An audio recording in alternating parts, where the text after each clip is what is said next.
ਵਾਹਿਗੁਰੂ ਜੀ ਕਾ ਖਾਲਸਾ ਵਾਹਿਗੁਰੂ ਜੀ ਕੀ ਫਤਿਹ। अस्सलाम वालेकुम आदाब अर्ज मैं ਤੁਹਾਡੀ ਹੋਸਟ ਨੀਲਮ ਕੌਰ। ਮੈਂ ਟੀਵੀ 84 ਸਾਰੇ ਦਰਸ਼ਕਾਂ ਤੇ ਸਰੋਤਿਆਂ ਨੂੰ ਜੀ ਆਇਆਂ ਕਹਿੰਦੀਆਂ ਪ੍ਰੋਗਰਾਮ ਸੱਚੋ ਸੱਚ ਵਿੱਚ ਜਿਹੜੇ ਇਸ ਪ੍ਰੋਗਰਾਮ ਨਾਲ ਦੇਸ਼ਾਂ ਵਿਦੇਸ਼ਾਂ ਤੋਂ ਜੁੜ ਚੁੱਕੇ ਨੇ। ਖਾਲਸਾ ਅਫੇਅਰ ਸੈਂਟਰ ਦੇ ਸੰਚਾਲਕ ਡਾਕਟਰ ਅਮਰਜੀਤ ਸਿੰਘ ਜੀ ਸਟੂਡੀਓ 'ਚ ਮੇਰੇ ਨਾਲ ਸ਼ਾਮਿਲ ਨੇ। ਆਓ ਉਹਨਾਂ ਨਾਲ ਗੱਲਬਾਤ ਕਰਕੇ ਅੱਜ ਦੇ ਇਸ਼ੂਜ਼ ਪਰ ਉਹਨਾਂ ਤੋਂ ਉਹਨਾਂ ਦਾ ਤਬਸਰਾ ਜਾਣਦੇ ਹਾਂ। ਜੀ ਡਾਕਟਰ ਸਾਹਿਬ ਵਾਹਿਗੁਰੂ ਜੀ ਕਾ ਖਾਲਸਾ ਵਾਹਿਗੁਰੂ ਜੀ ਕੀ ਫਤਿਹ।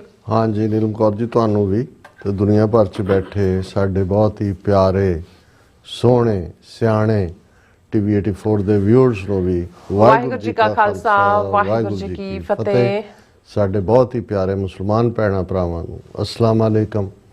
गंगा जमनी तहजीब दे हिंदू तवियां नू नमो नमे। जी डॉक्टर साहब जी आनू प्रोग्राम सच्चा सच विच बहुत धन्यवाद जी। डॉक्टर साहब अज 20 मार्च 2025 7 चेत नानकशाही संमत 557 ਦਾ ਦਿਨ ਹੈ ਤੇ ਡਾਕਟਰ ਸਾਹਿਬ ਪ੍ਰੋਗਰਾਮ ਸ਼ੁਰੂ ਕਰਨ ਤੋਂ ਪਹਿਲਾਂ ਅਸੀਂ ਦਰਸ਼ਕਾਂ ਤੇ ਸਰੋਤਿਆਂ ਨੂੰ ਹਮੇਸ਼ਾ ਤਰ੍ਹਾਂ ਦਾ ਸੀ ਵਿਊਅਰਸ ਜੇ ਤੁਸੀਂ ਹੱਕ ਸੱਚ ਇਨਸਾਫ ਤੇ ਪੈਰਾ ਦਿੰਦਾ ਇੱਕੋ ਇੱਕ ਚੈਨਲ TV 84 ਨੂੰ ਦੇਖਣਾ ਚਾਹੁੰਦੇ ਹੋ ਤਾਂ ਤੁਸੀਂ ਦੇ ਸਕਦੇ ਸਪੈਕਟਰਮ ਕੇਬਲ ਆਰਸੀਨ cable welcome Canada roku Jadoo box ਸ਼ਾਵਾ ਫੇਸਬੁੱਕ TV 84 ਦੀ ਐਪ ਰਾਹੀਂ online streaming and IP box ਤੇ ਤੁਸੀਂ TV 84 ਨੂੰ ਦੇਖ ਸਕਦੇ ਹੋ।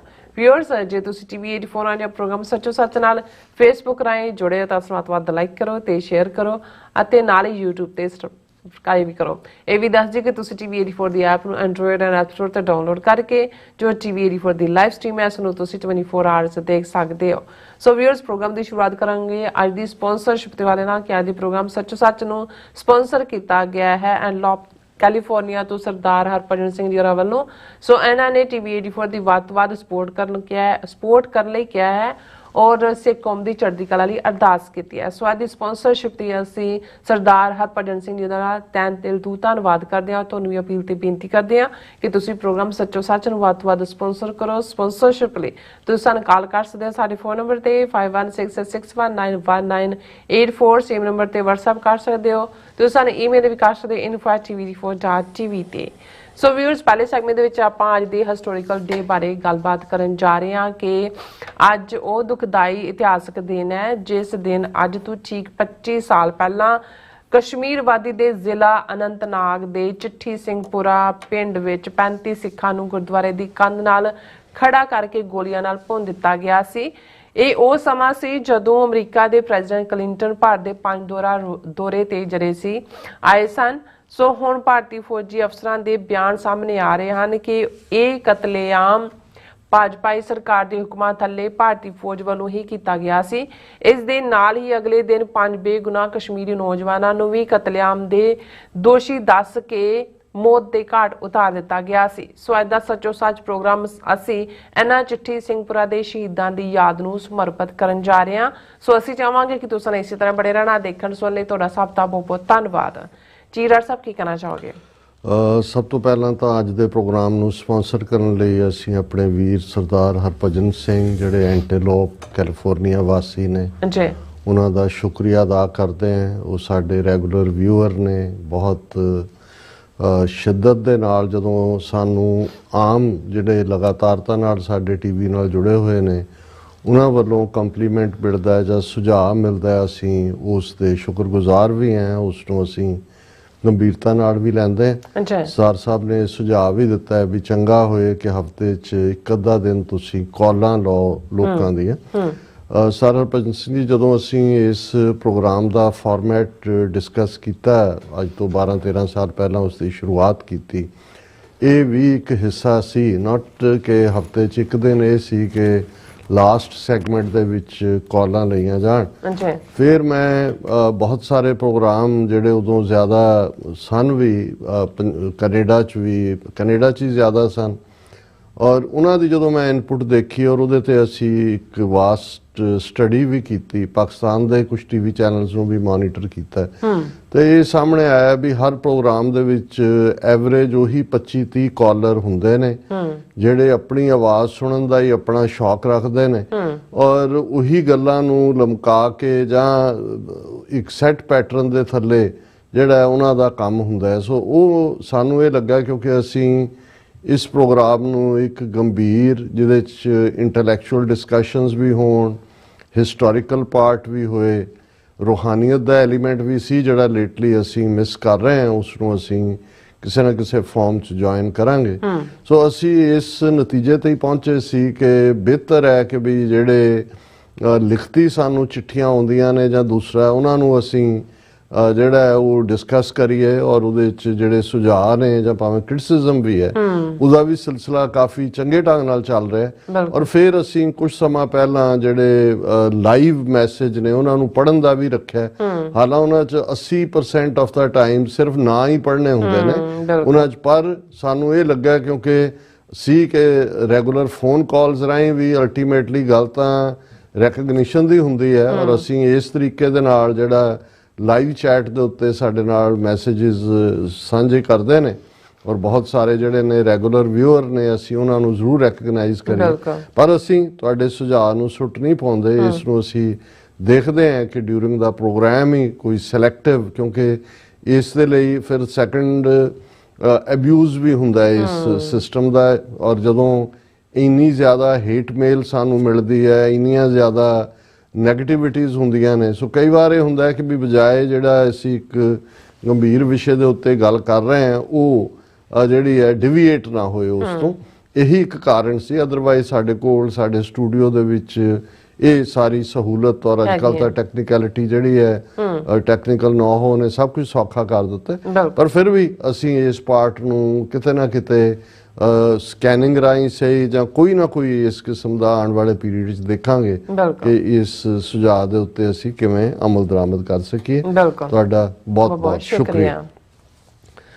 ਦੇਖੋ, ਇਹ ਜਦੋਂ ਅਸੀਂ ਵਿਕਟਿਮ ਦੀ ਗੱਲ ਕਰਦੇ ਹਾਂ, ਬੇਸ਼ੱਕ ਸਿੱਖ ਕੌਮ ਸਵੈਮਾਨੀ ਕੌਮ ਹੈ, ਅਸੀਂ ਇਨਸਾਫ ਦੂਸਰਿਆਂ ਨੂੰ ਲੈ ਕੇ ਦਿੱਤੇ ਹੋਏ ਨੇ, ਅਸੀਂ ਵਿਕਟਮ ਕਾਰਡ ਪਲੇ ਕਰਨ 'ਚ ਯਕੀਨ ਨਹੀਂ ਰੱਖਦੇ ਕਿ ਅਸੀਂ ਸਿਰਫ ਇੱਕ ਵਿਕਟਮ ਬਣ ਕੇ। ਔਰ ਮੈਨੂੰ ਚੰਗੀ ਤਰ੍ਹਾਂ ਯਾਦ ਹੈ ਕਿ ਜਦੋਂ 1992 ਦੇ ਵਿੱਚ ਅਸੀਂ ਖਾਲਿਸਤਾਨ ਅਫੇਅਰ ਸੈਂਟਰ ਕੈਲੀਫੋਰਨੀਆ 'ਚ ਉਸ ਦੀ ਸ਼ੁਰੂਆਤ ਕੀਤੀ ਤੇ ਮੈਂ ਆਪਣੀ ਪਹਿਲੀ ਵਿਜ਼ਿਟ ਵੇਲੇ ਵਾਸ਼ਿੰਗਟਨ DC ਆਇਆ ਔਰ ਮੁਵਾਇਦ ਹੁਸੈਨ ਜਿਹੜੇ ਈਸਟਰਨ ਟਾਈਮ ਅਖਬਾਰ ਕੱਢਦੇ ਸੀ ਪ੍ਰੋਮਿਨੈਂਟ, ਉਦੋਂ ਪਹਿਲੇ ਪਾਕਿਸਤਾਨੀ ਸੁਪਰੀਮ ਕੋਰਟ ਦੇ ਵਕੀਲ ਵੀ ਸਨ, ਉਹਨਾਂ ਦੇ ਨਾਲ ਲੰਚ ਦਾ ਮੌਕਾ ਮਿਲਿਆ।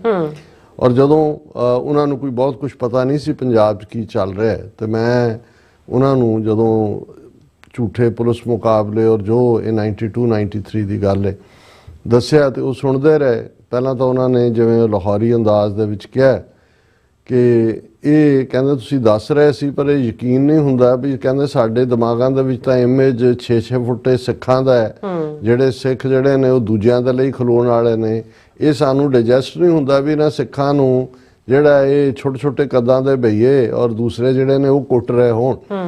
ਤੇ ਫਿਰ ਉਹਨਾਂ ਨੇ ਕਿਹਾ ਕਿ ਵੀ ਦੇਖੋ ਇਹ ਹੈ ਕਿ ਵੀ ਅੱਜ ਦਾ ਜ਼ਮਾਨਾ ਤਾਂ ਚੀਖ ਝਾੜੇ ਦਾ ਕਿ ਵੀ ਇੰਨੇ ਸਾਲ ਬੀਤ ਗਏ ਨੇ, ਯਹੂਦੀ ਅੱਜ ਤੱਕ ਵੀ ਭਾਵੇਂ ਹੁਣ ਖੁਦ ਜੋ ਕੁਛ ਉਹ ਫਲਸਤੀਨੀਆਂ ਨਾਲ ਜਾਂ ਦੂਜਿਆਂ ਨਾਲ ਕਰ ਰਹੇ ਨੇ ਉਹ ਨਾਜ਼ੀਆਂ ਵਾਂਗ ਹੀ ਹੈ, ਲੇਕਿਨ ਉਹਨਾਂ ਨੇ ਉਹ ਬਾਰ-ਬਾਰ ਜਿਹੜਾ ਉਹ ਕਾਰਡ ਹੈ ਆਪਣਾ ਜੈਨੋਸਾਈਡ ਦਾ ਔਰ ਹੋਲੋਕਾਸਟ ਔਰ ਦੂਸਰੇ ਦਾ ਉਹ ਪਲੇ ਉਹਨਾਂ ਦੀਆਂ TV ਚੈਨਲ ਔਰ ਦੂਸਰੇ ਕਰਦੇ ਰਹਿੰਦੇ ਨੇ ਵੀ ਤੁਹਾਨੂੰ ਵੀ ਰਿਪੀਟਡਲੀ ਜਿਹੜਾ ਹੈ ਇਸ ਦੇ ਉੱਤੇ ਜਿਹੜਾ ਹੈ ਉਹ ਕੰਮ ਕਰਨਾ ਚਾਹੀਦਾ ਹੈ ਵੀ ਵੱਧ ਤੋਂ ਵੱਧ।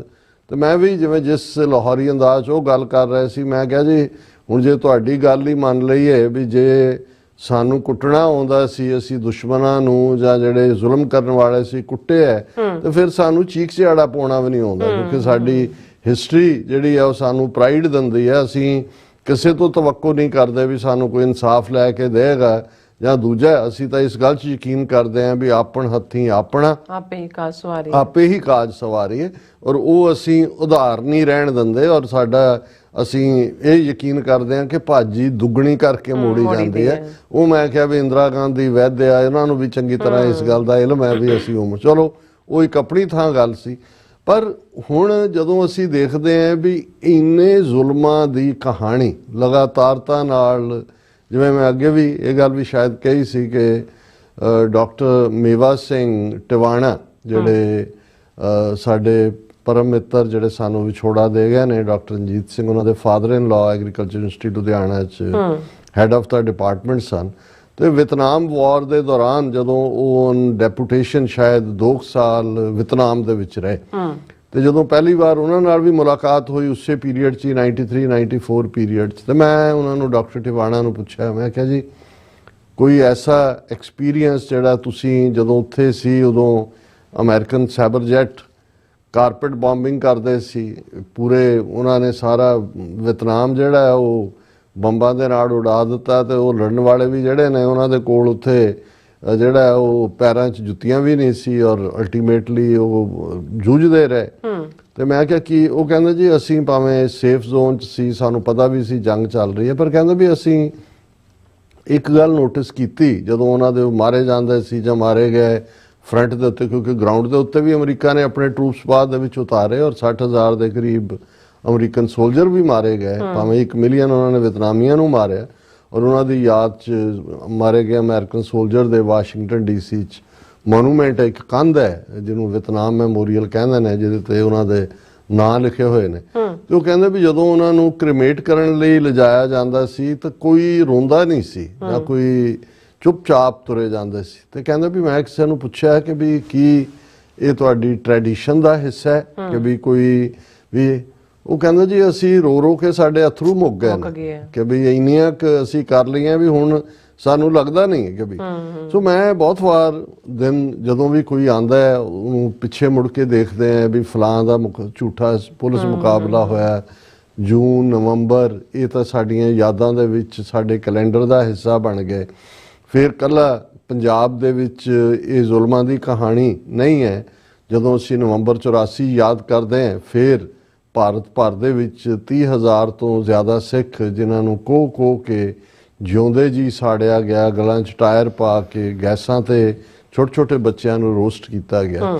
ਪਰ ਇਸ ਸਾਰੇ ਦੇ ਵਿੱਚ ਜਦੋਂ ਅਸੀਂ ਕਸ਼ਮੀਰ ਵਾਦੀ ਦੇ ਅੱਜ ਤੋਂ ਠੀਕ 25 ਸਾਲ ਪਹਿਲਾਂ ਚਿੱਠੀ ਸਿੰਘਪੁਰਾ ਵਾਕਿਆ ਦਾ ਜ਼ਿਕਰ ਕਰਦੇ ਤੇ ਇਸ ਗੱਲ ਦਾ ਧਿਆਨ ਰਹੇ ਕਿ ਵੀ ਇਹ ਪਹਿਲੀ ਵਾਰ ਸੀ, ਕਿਉਂਕਿ ਜੰਮੂ ਕਸ਼ਮੀਰ ਉਦੋਂ ਆਰਟੀਕਲ 370 ਦੇ ਥੱਲੇ ਭਾਵੇਂ ਕਸ਼ਮੀਰੀ ਆਪਣੀ ਆਜ਼ਾਦੀ ਦੀ ਲੜਾਈ ਲੜ ਰਹੇ ਸੀ ਭਾਰਤੀ ਕਬਜ਼ੇ ਥੱਲਿਓਂ ਆਜ਼ਾਦ ਹੋਣ ਦੇ ਲਈ, ਲੇਕਿਨ ਸਿੱਖ ਤਾਂ ਕੋਈ ਫੈਕਟਰ ਨਹੀਂ ਸੀ ਪੰਜਾਬ ਦੇ ਵਿੱਚ। ਤਾਂ ਕੁਝ ਸਮੇਂ ਜਿਵੇਂ ਇੰਡੀਅਨ ਏਜੰਸੀਆਂ ਨੇ ਹਿੰਦੂ ਸਿੱਖ ਡਿਵਾਈਡ ਲਾਈਨ ਖੜੀ ਕੀਤੀ, ਉਹ ਤਾਂ 1951 ਦੇ ਵਿੱਚ ਹੀ ਖੜੀ ਹੋ ਗਈ ਸੀ ਜਦੋਂ ਪੰਜਾਬ ਦੇ ਹਿੰਦੂਆਂ ਨੇ ਪਹਿਲੀ ਜਿਹੜੀ ਮਰਦਮਸ਼ੁਮਾਰੀ 47 ਦੀ ਮੁਲਕ ਵੰਡ ਤੋਂ ਬਾਅਦ ਹੋਈ, ਉਸ ਦੇ ਵਿੱਚ ਉਹ ਆਪਣੀ ਮਾਂ ਬੋਲੀ ਤੋਂ ਹੀ ਮੁਨਕਰ ਹੋ ਗਏ। ਔਰ ਜਦੋਂ ਸਿੱਖਾਂ ਨੇ ਫਿਰ ਆਪਣੀ ਮਾਂ ਬੋਲੀ ਦੇ ਹਾਫਿਜ਼ ਬਣ ਕੇ ਉਸ ਦੀ ਰੈਕਗਨੀਸ਼ਨ ਦੇ ਲਈ ਮੋਰਚਾ ਸ਼ੁਰੂ ਕੀਤਾ, ਤੇ ਪੰਜਾਬ ਦਾ ਹਿੰਦੂ ਜਿਹੜਾ ਉਹ ਇੰਡੀਅਨ ਸਟੇਟ ਨਾਲੋਂ ਵੀ ਅੱਗੇ ਵੱਧ ਕੇ ਜਿਹੜਾ ਉਹ ਇਕੱਲਾ ਵਿਰੋਧ 'ਚ ਹੀ ਨਹੀਂ ਸੀ। ਉਹਨਾਂ ਨੇ ਉਦੋਂ ਵੀ ਸਿੱਖਾਂ ਦੇ ਖਿਲਾਫ ਹਿੰਸਾ ਕਰਨਾਲ 'ਚ ਹੋਏ, ਜਲੰਧਰ 'ਚ ਹੋਏ, ਲੁਧਿਆਣੇ 'ਚ ਹੋਏ, ਪਟਿਆਲੇ 'ਚ ਹੋਏ, ਇਸ ਕਿਸਮ ਦੇ ਗੰਦੇ ਨਾਂ, ਕੋਈ ਡਾਕਟਰ ਕਾਲੀ ਚਰਨ, ਕੋਈ ਉਹ ਲੁਧਿਆਣੇ ਬੈਠਾ ਸੀ, ਪਟਿਆਲੇ ਬੈਠਾ ਸੀ, ਜਲੰਧਰ ਦੇ ਵਿੱਚ ਤਾਂ ਸਾਰੀ ਫਿਰ ਕੋਈ ਹਿੰਦੂ ਪ੍ਰੈਸ ਸੀ। ਔਰ ਕਦੇ ਗੁਰਦੁਆਰਿਆਂ ਦੇ ਸਰੋਵਰਾਂ 'ਚ ਸਿਗਟਾਂ ਦੇ ਡੱਬੇ ਸੁੱਟ ਦੇਣੇ, ਕਦੇ ਵੈਸੇ ਕਰਨਾ। ਸਟੇਟ ਤਾਂ ਜੋ ਕਰ ਹੀ ਰਹੀ ਸੀ, ਜਿਹਦੇ 'ਚ ਉਹਨਾਂ ਨੇ ਸਟੇਟ ਨੇ ਤਾਂ 11-12 ਸਾਲ ਦਾ ਬੱਚਾ ਜਿਹੜਾ ਕਰਨਾਲ ਦੇ ਵਿੱਚ ਇੰਦਰਜੀਤ ਸਿੰਘ ਜਿਹਨੂੰ ਖੂਹ 'ਚ ਸੁੱਟ ਕੇ ਬਾਅਦ ਮਾਰ ਕੇ ਖੂਹ 'ਚ ਸੁੱਟ ਦਿੱਤਾ, ਉਹ ਚੱਲ ਹੀ ਰਿਹਾ ਸੀ। ਸੋ ਪੰਜਾਬ ਦੇ ਵਿੱਚ ਇਹ ਜਿਵੇਂ ਉਹਨਾਂ ਨੇ ਸਾਰਾ ਹਿੰਦੂ ਸਿੱਖ ਡਿਵਾਈਡ ਲਾਈਨ ਰੱਖੀ, ਕਿਉਂਕਿ ਉਸ ਵੇਲੇ ਉਹ ਪੰਜਾਬ ਉਹਦੇ ਵਿੱਚ ਸਿੱਖਾਂ ਦੀ ਆਬਾਦੀ 32% ਤੋਂ ਜ਼ਿਆਦਾ ਨਹੀਂ ਸੀ, ਕਿਉਂਕਿ ਉਸ ਦੇ ਵਿੱਚ ਮੌਜੂਦਾ ਹਰਿਆਣਾ ਵੀ, ਹਿਮਾਚਲ ਵੀ, ਮੀਡੀਆ ਵੀ ਉਹਨਾਂ ਦੇ ਕੋਲ ਸੀ, ਸਿੱਖਾਂ ਦੀ ਕੋਈ ਆਵਾਜ਼ ਨਹੀਂ ਸੀ।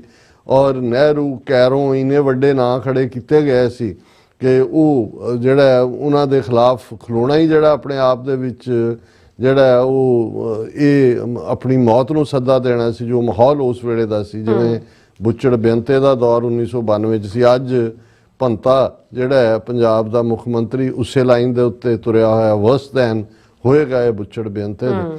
ਲੇਕਿਨ ਜੰਮੂ ਕਸ਼ਮੀਰ ਦੇ ਵਿੱਚ ਹਾਲਾਂਕਿ ਇਹ ਨਹੀਂ ਹੈ 47 ਦੀ ਵੰਡ 'ਚ ਜਿਵੇਂ ਅਸੀਂ ਜ਼ਿਕਰ ਕੀਤਾ ਕਿ ਜਿਹੜਾ ਅੱਜ ਆਜ਼ਾਦ ਕਸ਼ਮੀਰ ਹੈ ਉੱਥੋਂ ਵੱਡੇ ਗਿਣਤੀ ਦੇ ਵਿੱਚ ਸਿੱਖ ਹਿਜਰਤ ਕਰਕੇ ਇਧਰਲੇ ਜੰਮੂ ਕਸ਼ਮੀਰ 'ਚ ਆਏ, ਭਾਰਤੀ ਕਬਜ਼ੇ ਵਾਲੇ ਕੁਝ ਬਾਹਰਲੇ ਸੂਬਿਆਂ 'ਚ ਵੀ ਗਏ ਔਰ ਉਹਨਾਂ ਦਾ ਪੰਜਾਬ ਦੀ ਵੰਡ ਵਾਂਗ ਹੀ ਜਿਹੜਾ ਕਸ਼ਮੀਰ ਦੇ ਵਿੱਚ ਵੀ ਸਿੱਖਾਂ ਦਾ ਮੁਜ਼ੱਫਰਾਬਾਦ, ਬਾਗ, ਪੁੰਛ ਬਹੁਤ ਜਾਨੀ ਨੁਕਸਾਨ ਹੋਇਆ, ਕਿਉਂਕਿ ਇਸ ਕਿਸਮ ਦਾ ਮਾਹੌਲ ਸੀ। ਸਿੱਖ ਰੈਜ਼ਿਸਟ ਵੀ ਕਰਦੇ ਸੀ ਜਦੋਂ ਕਬਾਇਲੀ ਆਏ ਦੂਸਰੇ ਪਾਸਿਓਂ, ਔਰ ਇਹ ਜਿਹੜਾ ਨਾਰਾ ਉਸ ਵੇਲੇ ਦੇ ਕਬਾਇਲੀਆਂ ਦਾ ਸੀ ਕਿ ਜੀ ਸਿੱਖ ਕਾ ਸਰ हिंदू का जर मुसलमान के घर कि बई सिखां नूं मारो, क्योंकि ਜ਼ਾਹਰ है ਉਹ ਰਜਿਸਟ ਕਰਨ ਵਾਲੇ ਸੀ ਹਿੰਦੂਆਂ ਦਾ ਪੈਸਾ ਲੁੱਟੋ ਤੇ ਮੁਸਲਮਾਨਾਂ ਦੇ ਘਰ ਪਨਾਹ ਲਓ। ਹਾਲਾਂ ਉਹਨਾਂ ਕਬਾਇਲੀਆਂ ਨੇ ਮੁੜ ਕੇ ਜਿਹੜਾ ਕਸ਼ਮੀਰੀ ਮੁਸਲਮਾਨਾਂ ਦੇ ਨਾਲ ਵੀ ਕੀ ਕੀਤਾ, ਉਹਦਾ ਹੀ ਨਤੀਜਾ ਸੀ ਕਿ ਵੀ ਉਹ ਸ੍ਰੀਨਗਰ ਤੱਕ ਪਹੁੰਚ ਕੇ ਵੀ ਉਹ ਤਾਂ ਲੁੱਟਮਾਰ ਤੇ ਦੂਸਰੇ ਕੰਮਾਂ 'ਚ ਪੈ ਗਏ, ਜਿਹਨੂੰ ਹੁਣ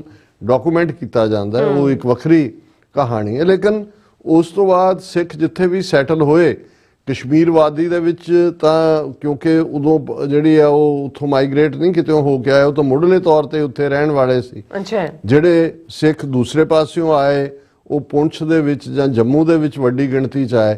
ਹੁਣ ਜੰਮੂ ਦੇ ਵਿੱਚ ਜਿਹੜੇ ਸਿੱਖ ਸੈਟਲ ਹੋਏ, ਜਦੋਂ ਪੰਜਾਬ ਦੇ ਵਿੱਚ 1980ਵਿਆਂ ਦੇ ਵਿੱਚ ਜਿਹੜੀ ਆਜ਼ਾਦੀ ਦੀ ਲਹਿਰ ਸ਼ੁਰੂ ਹੋਈ ਤੇ ਜੰਮੂ, ਔਰ ਇਸ ਗੱਲ ਦਾ ਵੀ ਧਿਆਨ ਰਹੇ ਕਿ ਸ਼ਿਵ ਸੈਨਾ ਨਾਂ ਦੀ ਜਥੇਬੰਦੀ ਸਭ ਤੋਂ ਪਹਿਲਾਂ ਉਸੇ ਹੀ ਹਰੀ ਸਿੰਘ ਡੋਗਰੇ ਦੀ, ਔਰ ਜੇ ਅਸੀਂ ਉਹਦੇ ਪੂਰਵਜਾਂ ਦੀ ਗੱਲ ਕਰੀਏ ਗੁਲਾਬ ਸਿੰਘ, ਧਿਆਨ ਸਿੰਘ, ਸੁਚੇਤ ਸਿੰਘ, ਗੁਲਾਬ ਸਿੰਘ ਦਾ ਡਾਇਰੈਕਟ ਡਿਸੈਂਡੈਂਟ, ਇਹਨੇ ਹੀ ਸ਼ਿਵ ਸੈਨਾ ਬਣਾਈ। ਔਰ ਪਹਿਲੀ ਵਾਰ ਈਵਨ 84 ਤੋਂ ਬਾਅਦ ਜਿਹੜਾ ਗੁਰੂ ਨਾਨਕ ਪਾਤਸ਼ਾਹ ਜਾਂ 10ਵੇਂ ਪਾਤਸ਼ਾਹ ਦੇ ਪ੍ਰਕਾਸ਼ ਪੁਰਬ ਦੇ ਨਗਰ ਕੀਰਤਨ ਦੇ ਉੱਤੇ ਜੰਮੂ ਦੇ ਵਿੱਚ ਹਮਲਾ ਹੋਇਆ, ਕਿੰਨੇ ਸਿੱਖ ਜਿਹੜੇ ਨੇ ਮਾਰੇ ਗਏ, ਕਿੰਨੇ ਜ਼ਖਮੀ ਹੋਏ।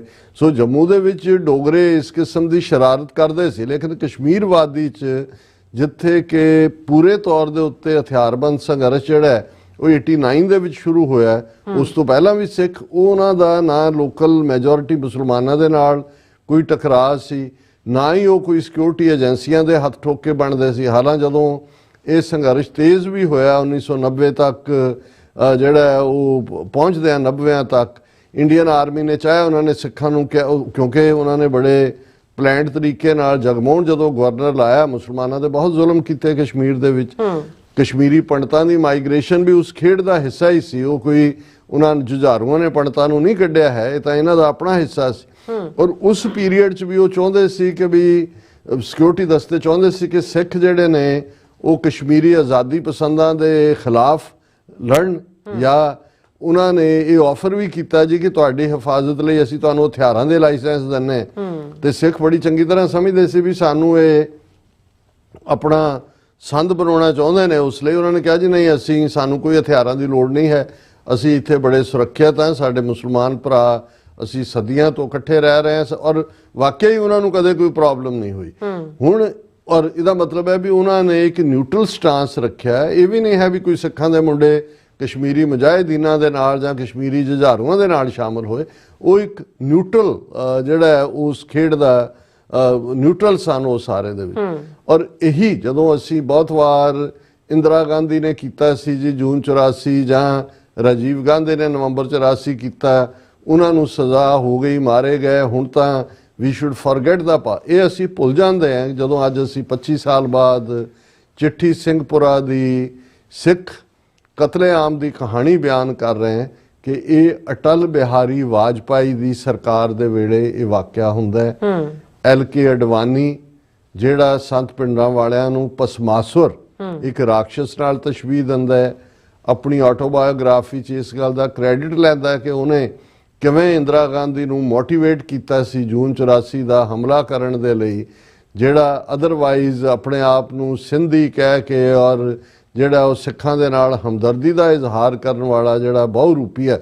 ਔਰ ਇਸ ਗੱਲ ਦਾ ਵੀ ਧਿਆਨ ਰਹੇ ਕਿ ਉਸ ਵਾਜਪਾਈ ਸਰਕਾਰ ਦੇ ਵਿੱਚ ਅਕਾਲੀ ਦਲ ਪ੍ਰਕਾਸ਼ ਸਿੰਘ ਬਾਦਲ, ਅੱਜ ਜਦੋਂ ਕਿ ਅਕਾਲੀਆਂ ਦੀ ਇਹ ਜਿਹੜੀ ਬਾਦਲਾਈਟ ਫੈਕਸ਼ਨ ਹੈ ਉਹ ਹਰ ਇੱਕ ਨੂੰ RSS ਦੇ ਨਾਲ ਰਲੇ, ਤੇ ਦੂਜੇ ਕਹਿ ਰਹੇ ਨੇ RSS ਦੇ ਨਾਲ ਇਹਨਾਂ ਦਾ ਇਕੱਲਾ ਪੋਲੀਟੀਕਲ ਅਲਾਇੰਸ ਹੀ ਨਹੀਂ, ਇਹ ਭਾਗੀਦਾਰ ਸਨ ਵਾਜਪਾਈ ਦੀ ਸਰਕਾਰ 'ਚ। ਜਦੋਂ ਕਸ਼ਮੀਰ ਵਾਦੀ ਦੇ ਜ਼ਿਲ੍ਹਾ ਅਨੰਤਨਾਗ ਦੇ ਚਿੱਠੀ ਸਿੰਘਪੁਰਾ ਪਿੰਡ 'ਚ, ਬਹੁਤ ਵਾਰ ਇਹਨੂੰ ਅੰਗਰੇਜ਼ੀ 'ਚ ਕਿਉਂਕਿ CHATHI ਲਿਖਿਆ ਜਾਂਦਾ ਹੈ ਤੇ ਉਹਨੂੰ ਛੱਤੀ ਸਿੰਘਪੁਰਾ ਹੀ ਆਪਣੇ ਵੀ ਬਹੁਤੇ ਕਹਿੰਦੇ ਨੇ, ਇਹ ਜਿਹੜਾ ਐਗਜ਼ੈਕਟ ਇਹ ਲਫ਼ਜ਼ ਹੈ ਚਿੱਠੀ ਸਿੰਘਪੁਰਾ ਹੈ। ਉਸ ਦੇ ਵਿੱਚ ਜਿਹੜਾ ਸਿੱਖਾਂ ਦਾ ਕੋਲਡ ਬਲੱਡਡ ਮਰਡਰ ਹੁੰਦਾ ਹੈ, ਇਹ ਉਸ ਵਾਜਪਾਈ ਸਰਕਾਰ, ਜਿਹੜਾ ਵਾਜਪਾਈ ਨੂੰ ਮੋਡਰੇਟ ਫੇਸ ਕਿਹਾ ਜਾਂਦਾ ਹੈ, ਇੱਕ ਕਸ਼ਮੀਰੀਆਂ ਦੇ ਹਮਦਰਦ, ਕਸ਼ਮੀਰੀਅਤ ਫਲਾਣਾ ਢਮਕਾ ਕਿਹਾ ਜਾਂਦਾ ਹੈ। ਔਰ ਸਿੱਖਾਂ ਦੇ ਵਿੱਚ ਵੀ ਜਿਹੜਾ ਵਾਜਪਾਈ ਦੇ ਨਾਲ ਜਿਹੜੀ ਬਹੁਤ ਵੱਡੀ ਸਾਂਝ ਬਾਦਲ ਦੀ ਰਹੀ ਥਰੂ ਆਊਟ।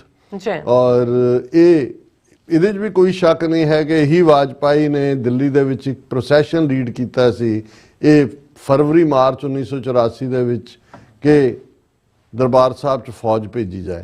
ਸੋ ਕਿਉਂਕਿ ਆਪਣਿਆਂ ਨੂੰ ਬਹੁਤ ਕੁਝ ਭੁੱਲ ਜਾਂਦਾ ਹੈ, ਬਹੁਤ ਕੁਝ ਪੋਰਟਰੇ ਇਹਨਾਂ ਅਕਾਲੀਆਂ ਨੇ ਐਸਾ ਬੇੜਾ ਗਰਕ ਕੀਤਾ ਕਿ ਇਹਨਾਂ ਹਿੰਦੂ ਤਵੀਆਂ ਨੇ ਕਿਵੇਂ ਅੰਦਰੋਂ ਵੀ ਖੋਰਾ ਲਾਇਆ ਔਰ ਇਸ ਸਾਰੇ ਦੇ ਲਈ ਵੀ ਇਹ ਜ਼ਿੰਮੇਵਾਰ ਸੀ। ਔਰ ਜਿਵੇਂ ਅਸੀਂ 2-3 ਦਿਨ ਪਹਿਲਾਂ ਇੱਕ ਸੈਗਮੈਂਟ ਕੀਤਾ ਸੀ, ਉਦੋਂ ਇਹ ਸਿੱਖਸ ਫਾਰ ਜਸਟਿਸ ਰਾਹੀਂ ਇਹ ਹਕੀਕਤ ਸਾਹਮਣੇ ਆਈ ਸੀ ਕਿ ਕੈਪਟਨ ਰਠੌਰ ਜਿਹੜਾ ਭਾਰਤੀ ਫੌਜ ਦਾ ਕੈਪਟਨ ਰਿਹਾ, ਉਸ ਨੇ ਇੰਕਸ਼ਾਫ ਕੀਤਾ ਸੀ ਕਿ ਜਿਹੜੇ ਗਰੁੱਪ ਨੇ ਫੌਜੀਆਂ ਦੇ ਫਾਇਰਿੰਗ ਸਕੁਆਡ ਨੇ ਉਹਨਾਂ 35 ਸਿੱਖਾਂ ਨੂੰ ਮਾਰਿਆ ਸੀ, ਉਹਨਾਂ ਦੇ ਇੱਕ ਦਸਤੇ ਨੂੰ ਉਹ ਲੀਡ ਕਰ ਰਿਹਾ ਸੀ। ਔਰ ਉਹਨੇ ਕਿਹਾ ਕਿ ਮੇਰੇ ਦਸਤੇ ਦੇ ਬਾਕੀ ਜਿੰਨੇ ਫੌਜੀ ਜਵਾਨ ਸਨ ਉਹਨਾਂ ਨੂੰ ਮਾਰ ਦਿੱਤਾ ਗਿਆ, ਐਲੀਮੀਨੇਟ ਕਰਤਾ ਗਿਆ ਭਾਰਤੀ ਏਜੰਸੀਆਂ ਵੱਲੋਂ।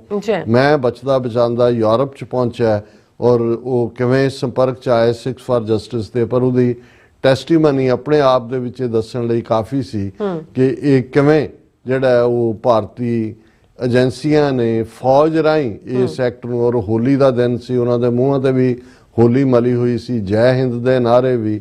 ਔਰ ਮੈਂ ਵਕਤ ਨਹੀਂ ਹੋਏਗਾ ਅਦਰਵਾਈਜ਼ ਮੇਰੇ ਕੋਲ ਡਿਟੇਲ ਜਿਹੜਾ ਇੱਕ 36ਵਾਂ ਸਿੱਖ ਜਸਬੀਰ ਸਿੰਘ ਨਾਂ ਦਾ ਜਿਸ ਨੂੰ ਵੀ ਮਾਰ ਦਿੱਤਾ ਸੀ ਆਪਣੇ ਵੱਲੋਂ, ਪਰ ਉਹ ਸਖਤ ਜ਼ਖਮੀ ਸੀ, ਸਰਵਾਈਵ ਕੀਤਾ। ਉਹਨੇ ਵੀ ਜੋ ਕੁਝ ਹੁਣ ਸਾਹਮਣੇ ਆ ਰਿਹਾ ਕੈਪਟਨ ਰਠੌਰ ਨੇ ਜਾਂ ਅੱਜ ਜਿਹੜਾ ਲੈਫਟੀਨੈਂਟ ਜਨਰਲ KS ਗਿੱਲ ਉਸ ਦਾ ਸਾਹਮਣੇ ਆਇਆ ਹੈ, ਕਿਉਂਕਿ ਕਾਪੀਰਾਈਟ ਹੈ ਜਿਹੜਾ ਵੀ ਕਿਸੇ ਟੀਵੀ ਚੈਨਲ ਨੇ ਕੀਤਾ ਉਸ ਨੂੰ ਅਸੀਂ ਉਹ ਦਿਖਾ ਨਹੀਂ ਸਕਦੇ। ਜਿਹੜਾ KS ਗਿੱਲ ਦਾ ਇੰਟਰਵਿਊ ਹੈ, ਰਠੌਰ ਦਾ ਤਾਂ ਅਸੀਂ ਜ਼ਿਕਰ ਕੀਤਾ, ਡਿਸਕਸ ਕੀਤਾ ਔਰ ਉਸ ਨੂੰ ਵੀ KS ਗਿੱਲ ਨੇ ਵੀ ਇਸ ਗੱਲ ਦੇ ਉੱਤੇ ਮੋਹਰ ਲਾਈ ਹੈ ਕਿ ਭਾਈ ਇਹ ਪਾਰਟ ਜਿਹੜਾ ਹੈ ਇਹ ਇੰਡੀਅਨ ਆਰਮੀ ਦਾ ਆਪਰੇਸ਼ਨ ਸਿੱਧਾ LK ਅਡਵਾਨੀ ਦੇ ਹੁਕਮਾਂ ਥੱਲੇ ਕੀਤਾ ਗਿਆ ਸੀ ਔਰ ਉਹਦੇ 'ਚ ਉਹਨਾਂ ਨੇ ਕਿਹਾ ਕਿ ਵੀ ਇੰਡੀਅਨ ਆਰਮੀ ਨੇ ਇਸ ਨੂੰ ਕੀਤਾ। ਇਹਦਾ ਇਹ ਸਾਰੇ ਆਪਰੇਸ਼ਨ ਦਾ ਜਿਹੜਾ ਮੈਂਟਰ ਸੀ ਜਾਂ ਆਰਡਰਿੰਗ ਸੀ LK ਅਡਵਾਨੀ ਸੀ ਔਰ ਇਹ ਅਸੀਂ ਈਵਨ ਜਿਹੜਾ ਪ੍ਰੈਜ਼ੀਡੈਂਟ ਕਲਿੰਟਨ ਔਰ ਅਮਰੀਕਨ ਲੋਕਾਂ ਤੱਕ ਵੀ ਇਹ ਗੱਲ ਪਹੁੰਚੀ ਔਰ ਇਸ ਦਰਸ਼ਕ ਉਸ ਇੰਟਰਵਿਊ ਜਿਸ ਚੈਨਲ ਨੇ ਕੀਤਾ ਉਹਦੀ ਤਸਵੀਰ ਦੇਖ ਸਕਦੇ ਨੇ, ਅਸੀਂ ਉਹ ਵੀਡੀਓ ਕਲਿੱਪ ਦਿਖਾ ਨਹੀਂ ਸਕਦੇ, ਕਾਪੀਰਾਈਟ ਇਸ਼ੂ ਹੈ ਇਸ ਦੇ ਉੱਤੇ। ਔਰ ਉਹਦੇ 'ਚ ਉਹਨਾਂ ਨੇ ਕਿਹਾ ਕਿ ਵੀ ਇਹ ਜਿਹੜਾ ਇਸ ਨੂੰ ਕਿਉਂਕਿ ਕੈਪਟਨ ਰਠੌਰ ਦਾ ਜ਼ਿਕਰ ਪਹਿਲਾਂ ਹੋ ਚੁੱਕਾ ਹੈ ਔਰ ਇਹ ਆਰਮੀ ਦੇ ਲੈਫਟੀਨੈਂਟ ਜਨਰਲ ਨੇ ਔਰ ਇਵੇਂ ਲੱਗਦਾ ਜਿਵੇਂ ਉਹ ਆਪਣੇ ਡਰਾਇੰਗ ਰੂਮ 'ਚ ਬੈਠ ਕੇ ਵੈਰੀ ਕੰਫਰਟੇਬਲੀ ਇੰਟਰਵਿਊ ਦੇ ਰਹੇ ਨੇ। ਉਹਨਾਂ ਨੇ ਵੀ ਇਸ ਗੱਲ ਦੀ ਤਸਦੀਕ ਕੀਤੀ ਹੈ ਵੀ ਇਸ ਆਪਰੇਸ਼ਨ ਨੂੰ ਐਗਜ਼ੀਕਿਊਟ ਇੱਕ ਕੈਪਟਨ ਵੱਲੋਂ ਕੀਤਾ ਗਿਆ ਔਰ ਇਹ ਜਿਹੜਾ ਉਹਨਾਂ ਨੇ ਕਿਹਾ ਕਿ ਵੀ ਇਹ ਜਿਹੜੀ ਕਿਉਂਕਿ ਔਰ ਇਸ ਜਿਹੜੀ ਲੈਫਟੀਨੈਂਟ ਜਨਰਲ KS ਗਿੱਲ ਨੇ ਗੱਲ ਕਹੀ, ਉਹਨੂੰ ਜਦੋਂ ਪੁੱਛਿਆ ਗਿਆ ਕਿ ਵੀ ਐਸਾ ਕਿਉਂ ਕੀਤਾ ਗਿਆ ਔਰ ਉਹ ਇਹ KS ਗਿੱਲ ਦੀ ਜ਼ੁਬਾਨੀ ਹੈ, ਬਾਕੀ ਅਸੀਂ ਡਿਟੇਲ ਡਿਸਕਸ ਕਰਾਂਗੇ ਕਿ ਅਮਰੀਕੀ ਰਾਸ਼ਟਰਪਤੀ ਕਲਿੰਟਨ ਦੀ ਹਮਦਰਦੀ ਪਾਕਿਸਤਾਨ ਵਿਰੁੱਧ ਹਾਸਲ ਕੀਤੀ ਜਾ ਸਕੇ, ਇਹ ਝੂਠਾ ਭਰਮ ਪੈਦਾ ਕੀਤਾ ਜਾਏ ਕਿ ਪਾਕਿਸਤਾਨ ਆਤੰਕਵਾਦ ਵਿੱਚ ਸ਼ਾਮਲ ਸੀ।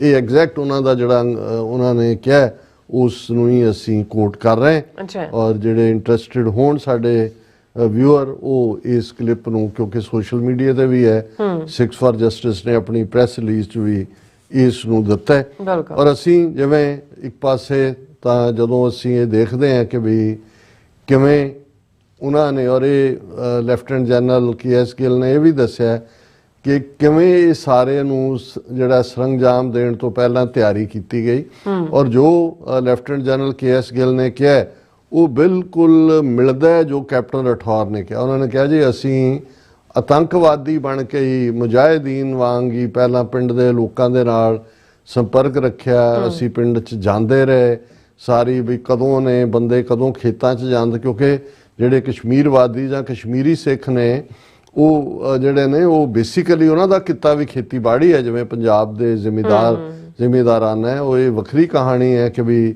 ਉਹਨਾਂ ਦਾ ਜ਼ਮੀਨਾਂ ਉਸ ਕਿਸਮ ਦੀਆਂ ਨਹੀਂ ਨੇ, ਲੇਕਿਨ ਫਲ ਫਰੂਟ ਔਰ ਬੜਾ ਖੁਸ਼ਹਾਲ ਸਿੱਖ ਹੈ ਕਸ਼ਮੀਰ ਵਾਦੀ ਦਾ। ਇਹ ਸਾਰੇ ਤੋਂ ਪਹਿਲਾਂ ਜਦੋਂ ਦਾ ਇਹ ਸ਼ੁਰੂ ਹੋਇਆ ਕੰਮ 1 ਲੱਖ ਦੇ ਕਰੀਬ ਸਿੱਖ ਕੱਲਾ ਕਸ਼ਮੀਰ ਵਾਦੀ ਦੇ ਵਿੱਚ ਸੀ ਔਰ ਵੱਡੇ ਵੱਡੇ ਉਹਨਾਂ ਦੇ ਆਰਚਰਡ ਨੇ, ਬਾਗ ਨੇ, ਬਦਾਮਾਂ ਦੇ, ਕੇਸਰ ਦੀ ਖੇਤੀ, ਸੇਬਾਂ ਦੇ ਬਾਗ, ਔਰ ਬੜਾ ਖੂਬਸੂਰਤ ਉਹਨਾਂ ਦਾ ਜਿਹੜਾ ਉਹ ਸਾਰਾ ਆਲਾ ਦੁਆਲਾ ਹੈ ਬਹੁਤ। ਕਿਉਂਕਿ ਜਦੋਂ ਅਸੀਂ ਕਸ਼ਮੀਰ ਦਾ ਜ਼ਿਕਰ ਕਰਦੇ ਹਾਂ ਤਾਂ ਮੈਂ ਅਕਸਰ ਜਦੋਂ ਆਪਣੇ ਕਸ਼ਮੀਰੀ ਭੈਣਾਂ ਭਰਾਵਾਂ ਨੂੰ ਐਡਰੈਸ ਕਰਦਾ ਤਾਂ ਮੈਂ ਤਾਂ ਕਸ਼ਮੀਰ ਦੀ ਉਹ ਖੂਬਸੂਰਤੀ ਇੱਕ ਪਾਸੇ ਤਾਂ ਜਿਹੜਾ ਸ਼ੇਅਰ ਅਕਸਰ ਦੁਹਰਾਇਆ ਜਾਂਦਾ ਹੈ ਕਿ ਵੀ ਜੇ ਇਸ ਧਰਤੀ ਦੇ ਉੱਤੇ ਕੋਈ ਜੰਨਤ ਹੈ, ਕੋਈ ਸਵਰਗ ਹੈ ਤੇ ਹਮੀ ਅਸਤ ਇਹੀ ਹੈ, ਇਹੀ ਹੈ, ਇਹੀ ਹੈ। ਤੇ ਫਿਰ ਖੂਬਸੂਰਤ ਚਿਨਾਰਾਂ ਦੇ ਦਰਖਤ, ਲੰਬਾ ਚਿਨਾਰ ਦਾ ਦਰਖਤ, ਔਰ ਜੇ ਕਹਿਣਾ ਹੋਏ ਕਿ ਇਹਨਾਂ ਕਈ ਦਹਾਕਿਆਂ ਤੋਂ ਸ਼ਾਇਦ ਇਸ ਸਾਰੇ ਕਤਲੇਆਮ ਨੂੰ, ਅਸੀਂ ਤਾਂ ਸਿੱਖਾਂ ਦੇ ਕਤਲੇਆਮ ਦੀ ਗੱਲ ਕਰ ਰਹੇ ਹਾਂ, ਕਿੰਨੇ ਲੱਖ, 1.5 ਲੱਖ, 2 ਲੱਖ ਤੋਂ ਜ਼ਿਆਦਾ ਕਸ਼ਮੀਰੀ ਬੇਗੁਨਾਹ ਮੁਸਲਮਾਨ ਜਿਹੜੇ ਨੇ ਉਹ ਮਾਰੇ ਗਏ, ਔਰ ਚਿਨਾਰਾਂ ਦੇ ਤਾਂ ਹੰਝੂ ਥੰਮੇ ਨਹੀਂ ਨੇ। ਜਿਵੇਂ ਪੰਜਾਬ ਦੇ ਵਿੱਚ ਜੇ ਅਸੀਂ ਇਹ ਕਹੀਏ ਕਿ ਬਈ ਇਹਨਾਂ 4 ਦਹਾਈਆਂ ਦੇ ਵਿੱਚ ਲਗਾਤਾਰਤਾ ਨਾਲ ਹੰਝੂ ਵਗ ਰਹੇ ਨੇ। ਹੁਣ ਉਹੀ ਦੌਰ ਝੂਠੇ ਪੁਲਿਸ ਮੁਕਾਬਲਿਆਂ ਦਾ ਵੀ, ਔਰ ਕਿਸਾਨੀ ਦੌਰ 700-800 ਜਿਹੜੀਆਂ ਸ਼ਹੀਦੀਆਂ ਪੰਜਾਬ ਦੇ ਪੁੱਤਰਾਂ ਨੇ ਦਿੱਤੀਆਂ ਨੇ, ਔਰ ਇਹ ਸਾਰੇ ਦੇ ਚੱਲਦੇ ਆ ਜਿਹੜਾ ਇਹ ਟੈਸਟੀਫਾਈ ਹੋਣਾ ਹੈ। ਔਰ ਅਸੀਂ ਇਹ ਸਮਝਦੇ ਹਾਂ ਕਿ ਕਿਉਂਕਿ ਇਹਨਾਂ ਮਾਮਲਿਆਂ ਦੇ ਵਿੱਚ ਸਿੱਖਸ ਫਾਰ ਜਸਟਿਸ ਮੁੱਖ ਸੂਤਰਧਾਰ ਹੈ, ਇਸ ਨੂੰ ਦੇਖਿਆ ਜਾਣਾ ਚਾਹੀਦਾ ਹੈ ਕਿ ਜਦੋਂ ਅੱਜ ਅਸੀਂ ਟਰਾਂਸਨੈਸ਼ਨਲ ਰਿਪਰੈਸ਼ਨ ਦੇ ਹਵਾਲੇ ਨਾਲ ਗੱਲ ਕਰਦੇ ਹਾਂ, ਆਲਰੇਡੀ ਨਿਖਲ ਗੁਪਤਾ ਦਾ ਕੇਸ ਹੈ, ਜਾਂ ਕੈਨੇਡਾ ਦੇ ਵਿੱਚ ਹਰਦੀਪ ਸਿੰਘ ਨਿੱਜਰ ਦੇ ਕਾਤਲ ਉਹ ਔਨ ਦਾ ਟਰਾਇਲ ਨੇ, ਔਰ ਭਾਰਤ ਰਾਇਸੀਨਾ ਡਾਇਲੌਗ ਦੇ ਬਹਾਨੇ ਨਾਲ ਜਿਵੇਂ ਝੂਠ ਫੀਡ ਕਰ ਰਿਹਾ ਹੈ ਤੁਲਸੀ ਗੈਬਰਡ ਨੂੰ ਔਰ ਨਿਊਜ਼ੀਲੈਂਡ ਦੇ ਪ੍ਰਾਈਮ ਮਿਨਿਸਟਰ ਕ੍ਰਿਸਟੋਫਰ ਨੂੰ। ਔਰ ਫਿਰ ਮੈਨੂੰ ਅੱਜ ਹੀ ਇਹ ਜਦੋਂ ਮੈਂ ਕੱਲ ਕ੍ਰਿਸਟੋਫਰ ਦਾ ਜ਼ਿਕਰ ਕੀਤਾ ਨਿਊਜ਼ੀਲੈਂਡ ਪ੍ਰੈਜ਼ੀਡੈਂਟ ਦਾ, ਤਾਂ ਮੈਨੂੰ ਉਹ ਨਹੀਂ ਸੀ ਪਤਾ ਕਿ ਵੀ ਜਦੋਂ ਉਹਨੇ ਰਾਇਸੀਨਾ ਡਾਇਲੌਗ ਕਿਉਂਕਿ ਕੀਨੋਟ ਸਪੀਕਰ ਸੀ ਔਰ ਉਹਨੇ ਆਪਣਾ ਐਡਰੈਸ ਸ਼ੁਰੂ ਕਿ 20 ਤੋਂ ਜ਼ਿਆਦਾ ਮੁਲਕਾਂ ਦੇ ਹੈਡ ਆਫ ਸਟੇਟ, ਸਪਾਈ ਮਾਸਟਰਸ ਜਾਂ ਪ੍ਰੋਮੀਨੈਂਟ ਉਹਨਾਂ ਦੇ ਸੀ, ਤੇ ਉਸਨੇ ਆਪਣੀ ਜਿਹੜਾ ਪ੍ਰੈਜੈਂਟੇਸ਼ਨ ਸ਼ੁਰੂ ਕਰਨ ਤੋਂ ਪਹਿਲਾਂ ਕਿਹਾ ਸਤਿ ਸ੍ਰੀ ਅਕਾਲ, ਨਮਸਕਾਰ। ਸੋ ਮਤਲਬ ਇਹ ਹੈ ਵੀ ਹਿੰਦੁਸਤਾਨ ਖਾਲਿਸਤਾਨ ਤਾਂ ਹੱਡ ਕਰਤੇ ਕਿ ਵੀ ਇਹ ਭਾਵੇਂ ਉਹਨਾਂ ਜਿਹੜਾ ਕੋਈ ਸਤਿ ਸ੍ਰੀ ਅਕਾਲ ਵਾਲਾ ਨਹੀਂ ਸੀ ਬੈਠਾ ਹੋਇਆ, ਕੋਈ ਸਿੱਖ ਨਹੀਂ, ਪਰ ਇਹ ਉਹਨਾਂ ਦੀ, ਔਰ ਇਹੀ ਕਾਰਨ ਹੈ ਕਿ ਜਦੋਂ ਉਹਨੇ ਜਿਹੜਾ ਉਹ ਦੋਨੋਂ ਹੀ ਜਿਹੜੇ ਇੰਟਰਵਿਊਜ਼ ਦੇ ਵਿੱਚ ਉਹ ਪਲਾਕੀ ਸ਼ਰਮਾ ਆਨਾ ਪਾਲਕੀ ਹੈ ਆਪਣੇ ਆਪ ਨੂੰ ਕਹਿ, ਉਹ ਪਲਾਕੀ ਹੈ ਬਿਲਕੁਲ, ਜਿਹੜੀ ਉਸਨੇ ਫਸਟ ਪੋਸਟ ਵਾਲੀ ਦੇ ਨਾਲ ਵੀ, ਔਰ ਸੁਹਾਸਨੀ ਹੈਦਰ, ਜਿਵੇਂ ਇਹਨਾਂ ਨੇ 3 ਸਵਾਲ ਐਮਬੈਰਸ ਕਰਨ ਵਾਲੇ ਖਾਲਿਸਤਾਨ ਦੀ ਗੱਲ ਕਿ ਜੀ ਰੈਫਰੈਂਡਮ ਨਿਊਜ਼ੀਲੈਂਡ 'ਚ ਹੋਇਆ ਫਲਾਣ, ਪਰ ਹੀ ਸਟਿਕ ਟੂ ਇਟ। ਤੇ ਅੱਜ ਮੈਂ ਉਹਦੀ ਡਿਟੇਲ ਵੀ ਦੇਖ ਰਿਹਾ ਸੀ ਕਿਤੇ ਕਿ ਵੀ ਉਹਨਾਂ ਨੂੰ ਤਾਂ ਤਕਲੀਫ ਉਦੋਂ ਹੀ ਹੋਈ ਵੀ ਜਦੋਂ ਉਹਨੇ ਸ਼ੁਰੂ ਹੀ ਉੱਥੋਂ ਕੀਤਾ ਕਿ ਵੀ ਇਹ ਵੀ ਜਦੋਂ ਅਸੀਂ ਆਈਡੈਂਟਿਟੀ ਦੀ ਸਟਰਗਲ ਦੀ ਗੱਲ ਕਰਦੇ ਹਾਂ, ਗੱਲਾਂ ਦੇਖਣ ਨੂੰ ਛੋਟੀਆਂ ਲੱਗਦੀਆਂ ਨੇ, ਪਰ ਇਹਨਾਂ ਦੀ ਇੱਕ ਵੱਡੀ ਅਹਿਮੀਅਤ ਹੁੰਦੀ ਹੈ। ਔਰ ਅਸੀਂ ਇਹ ਸਮਝਦੇ ਹਾਂ ਕਿ ਵੀ ਇਹ ਜਿਹੜਾ ਪਾਰਟ ਹੁਣ ਇਹ ਦੋਵੇਂ ਸਬੂਤ, ਇੱਕ ਪਾਸੇ ਇਹ ਸਿਟਿੰਗ ਜਿਹੜਾ ਜਿਹਨੇ ਐਗਜ਼ੀਕਿਊਟ ਕੀਤਾ ਹੈ ਜਿਸ ਕੈਪਟਨ ਰਠੌਰ ਨੇ, ਉਹ ਅਮਰੀਕਾ ਦੀ ਧਰਤੀ ਤੇ ਹੈ, ਇਸ ਨੂੰ ਕਿਵੇਂ ਇਹ, ਔਰ ਇਹਦੇ 'ਚ ਅਮਰੀਕਾ ਜ਼ਿਆਦਾ ਇਨਵੋਲਵ ਹੁੰਦਾ ਹੈ ਕਿਉਂਕਿ ਇਹ ਉਸ ਮੌਕੇ ਤੇ ਕੀਤਾ ਗਿਆ ਜਦੋਂ ਕਿ ਅਮਰੀਕਨ ਪ੍ਰੈਜ਼ੀਡੈਂਟ ਕਲਿੰਟਨ 5 ਰੋਜ਼ਾ ਭਾਰਤ ਪਾਕਿਸਤਾਨ ਦੌਰੇ ਦੇ ਉੱਤੇ ਉਸ ਤੋਂ ਪ੍ਰੀਵੀਅਸ ਈਵਨਿੰਗ ਜਿਹੜਾ ਉਹ ਦਿੱਲੀ 에ਅਰਪੋਰਟ ਤੇ ਉਤਰਿਆ ਸੀ।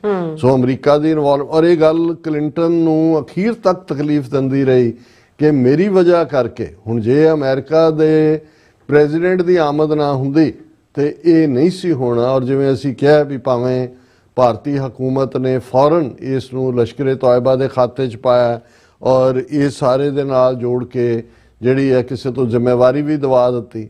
ਔਰ ਇਹ ਵੀ ਜਿਹੜਾ ਅਸੀਂ ਦੇਖਦੇ ਹਾਂ ਕਿ ਵੀ ਲੈਫਟੀਨੈਂਟ ਜਨਰਲ KS ਗਿੱਲ ਕਹਿ ਰਹੇ ਨੇ ਕਿ ਜਦੋਂ ਰੌਲਾ ਪੈ ਗਿਆ ਅਮਰੀਕਾ ਨੂੰ ਵੀ ਪਤਾ ਲੱਗ ਗਿਆ ਵੀ ਫੌਜ ਦਾ, ਤੇ ਅਡਵਾਨੀ ਨੇ ਇਹ ਕਿਹਾ ਵੀ ਇਹਦਾ ਕੁਛ ਕਰੋ, ਇਹਦਾ ਕੁਛ ਕਰੋ।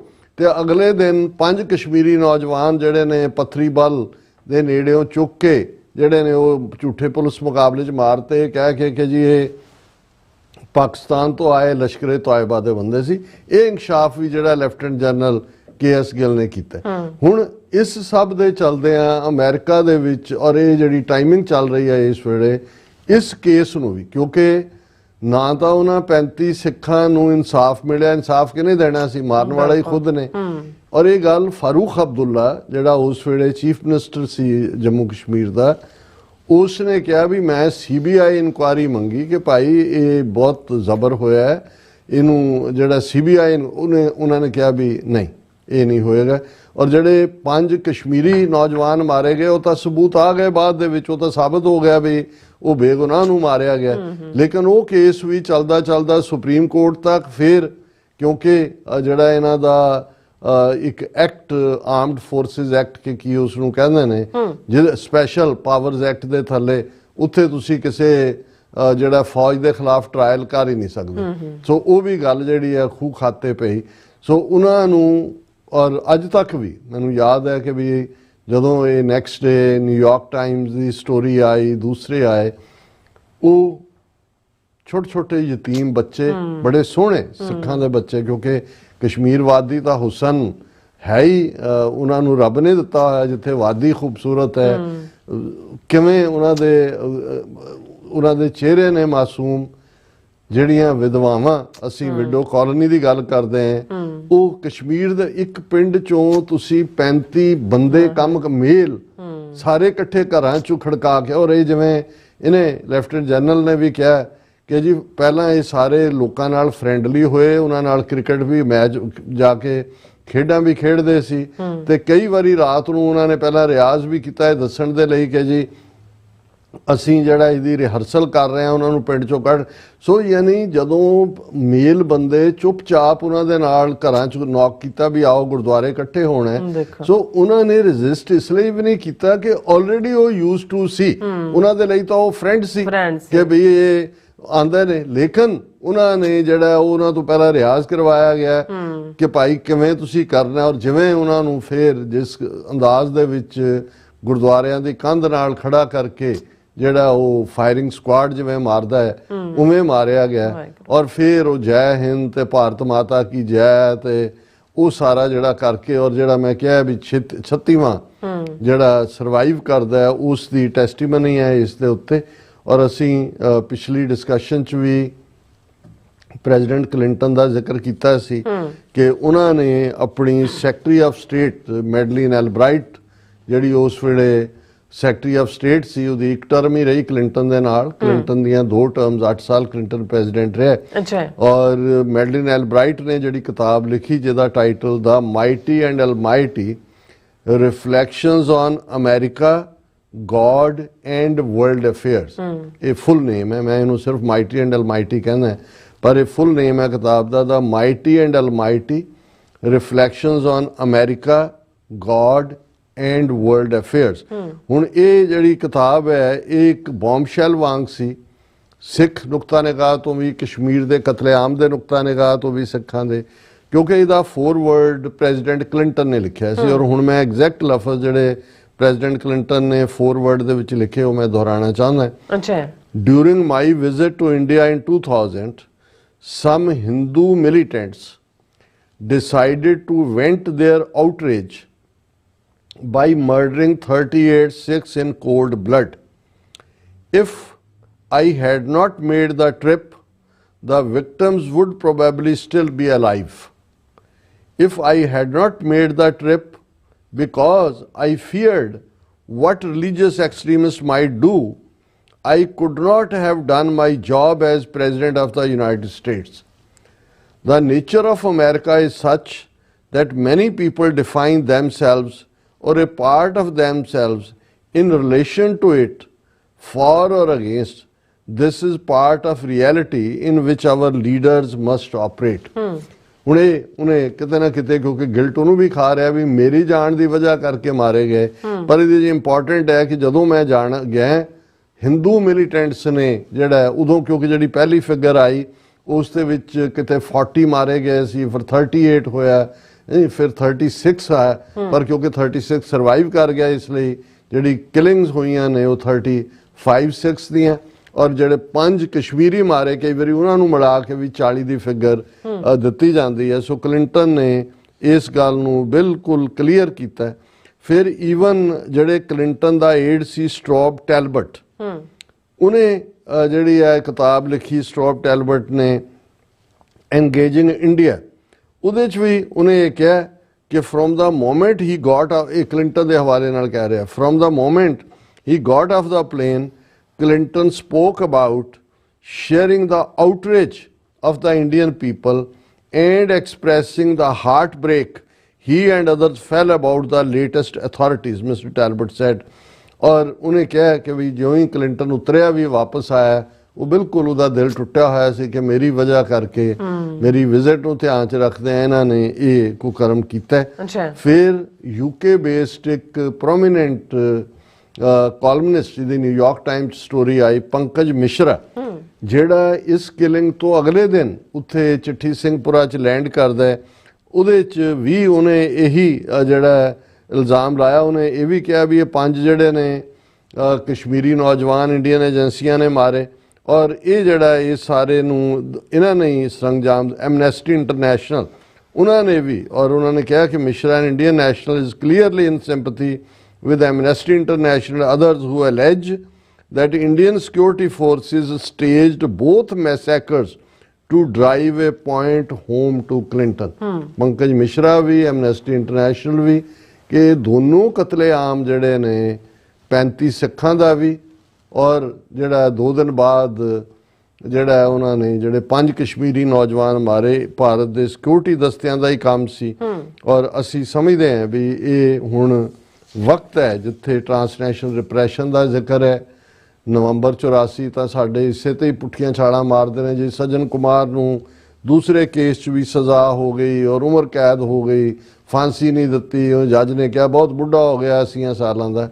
पर मैं समझदा भी ये 2 जड़ियां लेटेस्ट एविडेंसिस कैप्टन राठौर और लैफ्टिनेंट जनरल KS गिल दियां सामने आईयां ने, इन्हां नूं लैके अमरीका दे विच, क्योंकि अमेरिकन प्रेजिडेंट की विजिट नाल जुड़िया होया पार्ट है, इस केस दी इंटरनैशनल डायमैंशनस ने, इस नूं जिहड़ा इंटरनैशनल लैवल दे उत्ते ये केस ओपन होना चाहिए। और इंडियन आर्मी जो उदों जिम्मेवार सी, इंकलूडिंग उस वेले दी गवर्नमेंट, जिहड़े जिहड़े भी ने वो वॉर क्रिमिनल जिहड़े ने, उन्हां वांग इन्हां नूं जिहड़ा जस्टिस हेग कमीशन दे सामने जां जिसनों असीं इंटरनैशनल कोर्ट ऑफ जस्टिस कहते हैं, उस दे जां स्पैशल ईवन इहदे ते जिवें बॉसनीआ हर्ज़गोविना दे लई स्पैशल ट्रिब्यूनल बनाया गया सी। ये 35 बेगुनाह सिखां दे यतीम बच्चे, उन्हां दीयां विधवावां अज भी जस्टिस मंगदियां। और क्योंकि अमेरिकन प्रेजिडेंट क्लिंटन की विजिट नाल जुड़िया होया है, इसलिए अमरीका की सब तो ज़्यादा जिम्मेवारी है कि सच नूं बाहर लिआंदा जाए। जी रासा ਤੁਹਾਡਾ ਬਹੁਤ ਬਹੁਤ ਸ਼ੁਕਰੀਆ। ਸੋ ਥਲੇ ਨੇ ਬ੍ਰੇਕ ਔਰ ਬ੍ਰੇਕ ਤੇ ਜਾਣ ਤੋਂ ਪਹਿਲਾਂ ਅਸੀਂ ਆਪਣੇ ਦਰਸ਼ਕਾਂ ਤੇ ਸਰੋਤਿਆਂ ਨੂੰ ਅਪੀਲ ਤੇ ਬੇਨਤੀ ਕਰਦੇ ਵੀਅਰਸ, ਜਿਸ ਤਰ੍ਹਾਂ ਤੁਸੀਂ ਜਾਣਦੇ ਹੋ ਕਿ TV 84 ਹੱਕ ਸੱਚ ਇਨਸਾਫ ਦੀ ਆਵਾਜ਼ ਬੁਲੰਦ ਕਰ ਰਿਹਾ ਹੈ। ਸੋ ਇਹ ਆਵਾਜ਼ ਤੁਹਾਡੇ ਪਿਆਰ ਸਦਕਾ, ਤੁਹਾਡੇ ਵਿਸ਼ਵਾਸ ਸਦਕਾ, ਤੁਹਾਡੇ ਡੋਨੇਸ਼ਨ ਸਦਕਾ ਹੀ ਹੋ ਸਕਦੀ ਹੈ। ਸੋ ਅਸੀਂ ਚਾਹਾਂਗੇ ਕਿ ਤੁਸੀਂ TV 84 ਦੀ ਚੜ੍ਹਦੀ ਕਲਾ ਲਈ ਵੱਧ ਤੋਂ ਵੱਧ ਡੋਨੇਟ ਕਰੋ। ਡੋਨੇਟ ਕਰਨ ਲਈ ਸਾਡੀ ਵੈਬਸਾਈਟ TV84.tv ਤੇ ਜਾ ਕੇ ਪੇਪਲ ਦੀ ਵਰਤੋਂ ਕਰਕੇ 1 ਟਾਈਮ ਡੋਨੇਟ ਕਰ ਸਕਦੇ ਹੋ, ਮੰਥਲੀ ਡੋਨੇਟ ਵੀ ਕਰ ਸਕਦੇ ਹੋ। ਤੁਸੀਂ TV 84 ਦੇ ਨਾਮ ਤੇ ਚੈੱਕ ਬਣਾ ਕੇ ਸਾਨੂੰ ਮੇਲ ਵੀ ਕਰ ਸਕਦੇ ਹੋ ਸਾਡੇ ਇਸ ਪਤੇ ਤੇ 36-01 37th Avenue, Long Island City, New York 11101 USA, ਜਾਂ ਫਿਰ ਤੁਸੀਂ ਸਾਨੂੰ ਫੋਨ ਰਾਹੀਂ ਸੰਪਰਕ ਕਰ ਸਕਦੇ ਹੋ 5166619194। ਤੁਸੀਂ ਸਾਨੂੰ ਈਮੇਲ ਵੀ ਕਰ ਸਕਦੇ ਹੋ info@tv84.tv ਤੇ। ਅਸੀਂ ਤੁਹਾਡੇ ਤਹਿ ਦਿਲ ਤੋਂ ਸ਼ੁਕਰਗੁਜ਼ਾਰ ਹੋਵਾਂਗੇ। ਸੋ ਥਲੇ ਨੇ ਬ੍ਰੇਕ ਵੀਅਰਸ, ਤੁਸੀਂ ਸਾਨੂੰ ਇਸੇ ਤਰ੍ਹਾਂ ਬੜੇ ਰਹਿਣਾ। ਮਿਲਦੇ ਹਾਂ ਆਫਟਰ ਦਿਸ ਸ਼ਾਰਟ ਬ੍ਰੇਕ।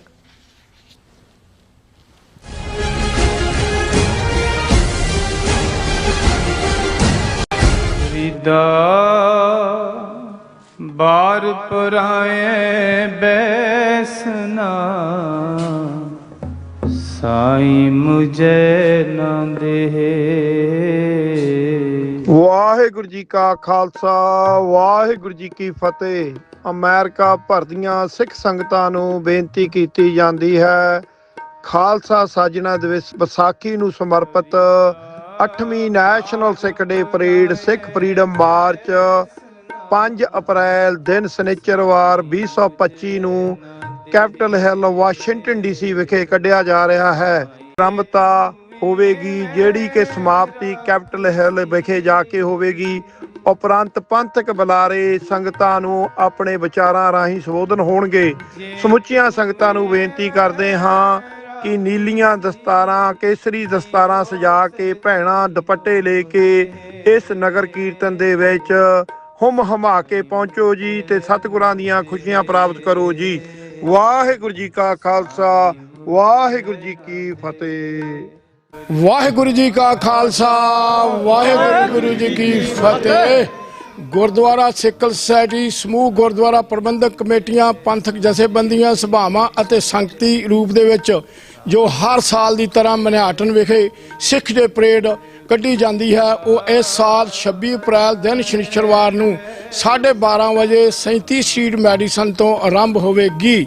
ਉਹ ਤੇ 24 ਸਟਰੀਟ ਮੈਡੀਸਨ ਦੇ ਉੱਤੇ ਜੋ ਕਿ ਸਟੇਜ ਸਜਾਈ ਜਾਏਗੀ, ਜਿਹਦੇ ਉੱਤੇ ਪੰਥਕ ਬੁਲਾਰੇ ਤੇ ਸਾਡੇ ਜਿਹੜੇ ਨਿਊਯਾਰਕ ਦੇ ਜਿੰਨੇ ਵੀ ਇਲੈਕਟਡ ਅਫੀਸ਼ਲ ਆ ਉਹ ਸੰਗਤਾਂ ਨੂੰ ਸੰਬੋਧਨ ਹੋਣਗੇ। ਸਮੂਹ ਸੰਗਤਾਂ ਦੇ ਚਰਨਾਂ 'ਚ ਬੇਨਤੀ ਕੀਤੀ ਜਾਂਦੀ ਆ ਕਿ ਇਹ ਜਿਸ ਪਰੇਡ ਦੇ ਵਿੱਚ ਆਪਣੇ ਆਪ ਨੂੰ ਸ਼ਾਮਲ ਕਰੋ ਤੇ ਗੁਰੂ ਦੀਆਂ ਖੁਸ਼ੀਆਂ ਪ੍ਰਾਪਤ ਕਰੋ ਕਿ ਇਹ ਪਰੇਡ ਸਾਡੀ ਪੋਲੀਟੀਕਲ ਤੇ ਧਾਰਮਿਕ ਆਜ਼ਾਦੀ ਨੂੰ ਦਰਸਾਉਂਦੀ ਹੈ ਜੀ। ਵਾਹਿਗੁਰੂ ਜੀ ਕਾ ਖਾਲਸਾ ਵਾਹਿਗੁਰੂ ਜੀ ਕੀ ਫਤਿਹ। ਸਾਈ ਮੁਝੇ ਨਾ ਦੇ।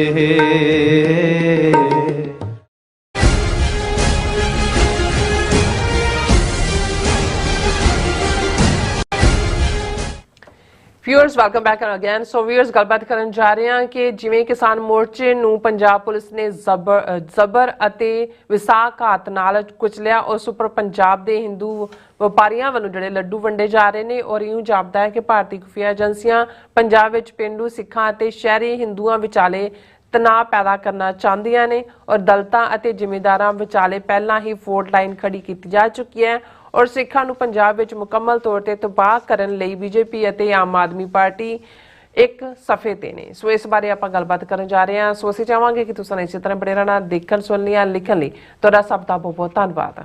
ਜੀ ਰਾਜ ਸਾਹਿਬ ਕੀ ਵਿਚਾਰਾਂ ਨੇ?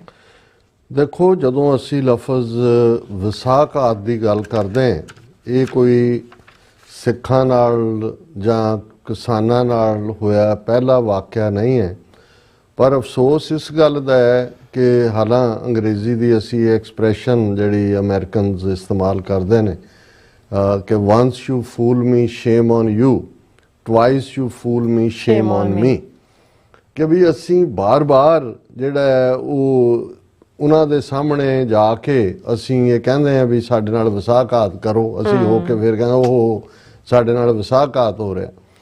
ਹੁਣ ਇਹ ਗੱਲ ਸਮਝ ਲੈਣੀ ਚਾਹੀਦੀ ਹੈ, ਜੇ ਤੁਸੀਂ ਇੱਕ ਵਾਰ ਕਿਸੇ ਨੂੰ ਪਰਖ ਲੈਂਦੇ ਹੋ, ਇੱਕ ਵਾਰ ਤਾਂ ਤੁਹਾਨੂੰ ਕੋਈ ਧੋਖਾ ਤੁਹਾਡੇ ਨਾਲ ਕਰ ਸਕਦਾ ਹੈ, ਦੂਸਰੀ ਵਾਰ ਤੁਸੀਂ ਉਹਦਾ ਇਤਬਾਰ ਨਾ ਕਰੋ ਜਾਂ ਇਤਬਾਰ ਨਹੀਂ ਕਰਦੇ ਜਾਂ ਉਸ ਤੋਂ ਅਸੀਂ ਖਬਰਦਾਰ ਹੁੰਦੇ। ਹੁਣ ਕਿਸਾਨਾਂ ਦਾ 399 ਦਿਨ ਕਿੰਨਾ ਐਫਰਟ, ਕਿੰਨੇ ਹਜ਼ਾਰਾਂ ਆ ਕੇ ਬੈਠਦੇ ਰਹੇ ਡੱਲੇਵਾਲ, ਜਿਨ੍ਹਾਂ ਨੇ ਸਫ਼ਰ ਕੀਤਾ, ਅਜੇ ਵੀ ਸਫ਼ਰ ਕਰ ਰਹੇ ਨੇ ਔਰ ਇੰਨੀ ਕੁ ਮੰਗ ਹੈ ਜੀ ਸਾਡੇ ਨਾਲ ਸਰਕਾਰ ਗੱਲਬਾਤ ਕਰੇ। ਉਹਨਾਂ ਨੇ ਕਰਤਾ, ਪਹਿਲਾਂ ਸੈਕਟਰੀ ਲੈਵਲ ਭੇਜਿਆ, ਫਿਰ ਉਹਨੂੰ ਮਿਨਿਸਟਰ ਨੂੰ ਭੇਜਤਾ।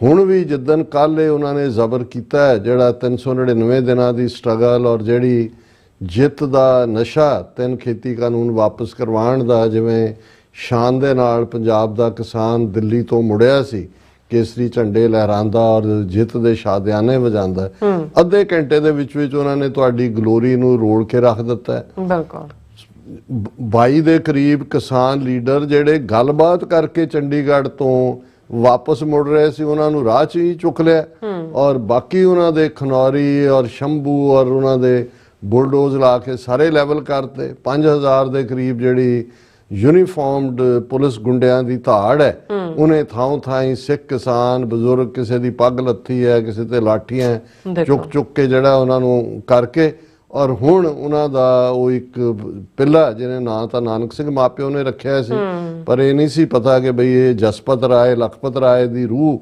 ਜਿਹੜੇ ਵੀ ਟੱਬਰ ਦੇ ਘਰ ਜੰਮੀ, ਦੇਖਣ ਨੂੰ ਸ਼ਕਲ ਨੂੰ ਤਾਂ ਸਿੱਖ ਵਰਗਾ ਲੱਗਦਾ, ਪਰ ਇਹ ਜਿਹੜਾ ਦਰਿੰਦਾ ਜਿਹੜਾ ਇਹ ਕਹਿ ਰਿਹਾ ਵੀ ਅਸੀਂ ਸਿਰ ਨਹੀਂ ਚੁੱਕਣ ਦਿਆਂਗੇ ਕਿਸਾਨਾਂ ਨੂੰ, ਹੁਣ ਅਸੀਂ ਕੁਝ ਨਹੀਂ ਕਰਨ ਦਿਆਂਗੇ। ਔਰ ਇਸ ਕਿਸਮ ਦਾ ਹੰਕਾਰ, ਔਰ ਕੱਲਾ ਇਹ ਨਹੀਂ, ਜਦੋਂ ਤੁਸੀਂ ਇਹ ਦੇਖਦੇ ਹੋ ਵੀ ਇਹ ਆਲ ਆਫ ਏ ਸਡਨ, ਔਰ ਹੁਣ ਕਿਉਂਕਿ ਜਿਸ ਬੈਲਟ ਚੋਂ ਮੈਕਸਿਮਮ ਸਪੋਰਟ ਭਗਵੰਤ ਮਾਨ ਦੀ ਇੰਡੀਵਿਜੂਅਲ, ਕਿਉਂਕਿ ਬਹੁਤ ਸਾਰਾ ਜਿਹੜਾ ਇਹ ਕਿਸਾਨ ਮੋਰਚੇ ਵੇਲੇ ਵੀ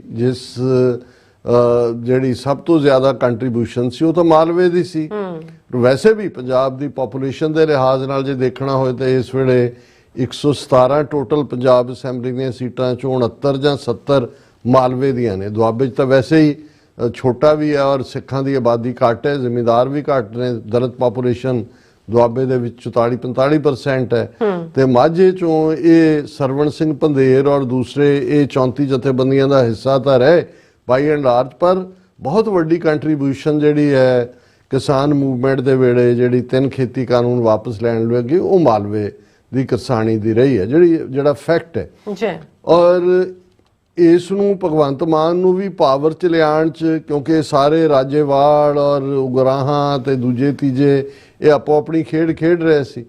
ਹੁਣ ਇਸ ਸਾਰੇ ਚੋਂ ਕੀ ਨਿਕਲਦਾ ਅਸੀਂ ਦੇਖਦੇ ਹਾਂ। ਔਰ ਮੈਂ ਇਸ ਤੋਂ ਪਹਿਲਾਂ ਕਿ ਕਹਾਂ ਕਿ ਵੀ 3 ਖੇਤੀ ਕਾਨੂੰਨਾਂ ਦੇ ਵੇਲੇ ਇੰਨਾ ਕੁ ਦਬਾਅ ਪ੍ਰਭਾਵ ਬਣਿਆ ਮੂਵਮੈਂਟ ਦਾ ਕਿ ਪੰਜਾਬ ਦਾ ਹਿੰਦੂ, ਸ਼ਹਿਰੀ ਹਿੰਦੂ ਜਾਂ ਹਿੰਦੂ ਵਪਾਰੀ ਜਿਹੜਾ ਪੰਜਾਬੀ ਸੂਬੇ ਮੋਰਚੇ ਦੇ ਖਿਲਾਫ ਵੀ ਭੁਗਤਦਾ ਰਿਹਾ, ਹਿੰਦੀ ਨੂੰ ਵੀ ਆਪਣੀ ਮਾਂ ਬੋਲੀ ਲਿਖਾਉਂਦਾ ਰਿਹਾ, ਸੰਤ ਭਿੰਡਰਾਂ ਵਾਲਿਆਂ ਦੇ ਖਿਲਾਫ ਵੀ ਭੁਗਤਦਾ ਰਿਹਾ।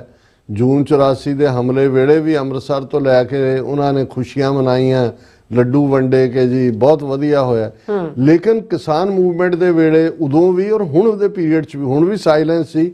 ਉਦੋਂ ਰਾਦਰ ਉਹਨਾਂ 'ਚੋਂ ਕੁਛ ਨੇ ਸਪੋਰਟਿਵ ਐਟੀਟਿਊਡ ਲਿਆ, ਕਿਉਂਕਿ ਸਿਆਣੇ ਜਿਹੜੇ ਹਿੰਦੂ ਵਪਾਰੀ ਵੀ ਨੇ ਉਹਨਾਂ ਨੂੰ ਵੀ ਨਜ਼ਰ ਆਉਂਦਾ ਵੀ ਉਹਨਾਂ ਦੀਆਂ ਹੱਟੀਆਂ, ਉਹਨਾਂ ਦੇ ਕਾਰੋਬਾਰ, ਉਹਨਾਂ ਦੀਆਂ ਫੈਕਟਰੀਆਂ, ਉਹਨਾਂ ਦੀ ਅਮੀਰੀ ਪਿੰਡੂ ਕਿਸਾਨਾਂ 'ਚੋਂ ਹੀ ਨਿਕਲਦੀ ਹੈ। ਤੇ ਜੇ ਇਹ ਰੁਲਣਗੇ ਸੁਸਾਈਡ ਦੇ ਰਾਹ ਤੇ ਨੇ ਤੇ ਦੂਸਰਾ ਕੀ ਹੋਏਗਾ। ਔਰ ਇੱਕ ਉਹਨਾਂ ਨੂੰ ਇਹ ਵੀ ਸੀ ਕਿ ਜੀ ਜਿਹੜੀ ਮੰਡੀਕਰਨ ਵੱਡੇ ਜਿਹੜੇ ਨੇ ਅਡਾਨੀ ਅਡਵਾਨੀ ਉਹਨਾਂ ਦੇ ਵੱਡੇ ਵੱਡੇ ਸਾਈਲੋ ਬਣ ਜਾਣਗੇ ਤੇ ਦੂਜੇ ਤੇ ਜਿਹੜਾ ਮਿਡਲ ਮੈਨ ਬੈਠਾ ਹੋਇਆ ਵਪਾਰੀ ਮੰਡੀ ਦੇ ਵਿੱਚ ਜਿਹੜਾ ਕਮਿਸ਼ਨ ਖਾਂਦਾ ਹੈ ਉਹਨਾਂ ਦਾ ਵੀ ਇੰਟਰਸਟ ਵੀ ਵੱਜੇ ਹੋਏ ਸੀ। ਲੇਕਿਨ ਇਹਨਾਂ ਨੇ ਐਸਾ ਮਾਹੌਲ ਕ੍ਰੀਏਟ, ਹਾਲਾਂ ਇਹ ਜਿਹੜਾ 399 ਦਿਨ ਚੱਲਿਆ ਕਿਸਾਨ ਮੋਰਚਾ ਸੀ, ਇਹ ਫੋਲੋ ਅਪ ਹੀ ਸੀ ਉਸ ਦਾ ਕਿ ਭਾਈ ਤੁਸੀਂ ਜਿਹੜੇ ਵਾਅਦੇ ਕੀਤੇ ਨੇ ਮਿਨੀਮਮ ਸਪੋਰਟ ਪ੍ਰਾਈਸ ਦਾ, ਦੂਸਰਿਆਂ ਦਾ।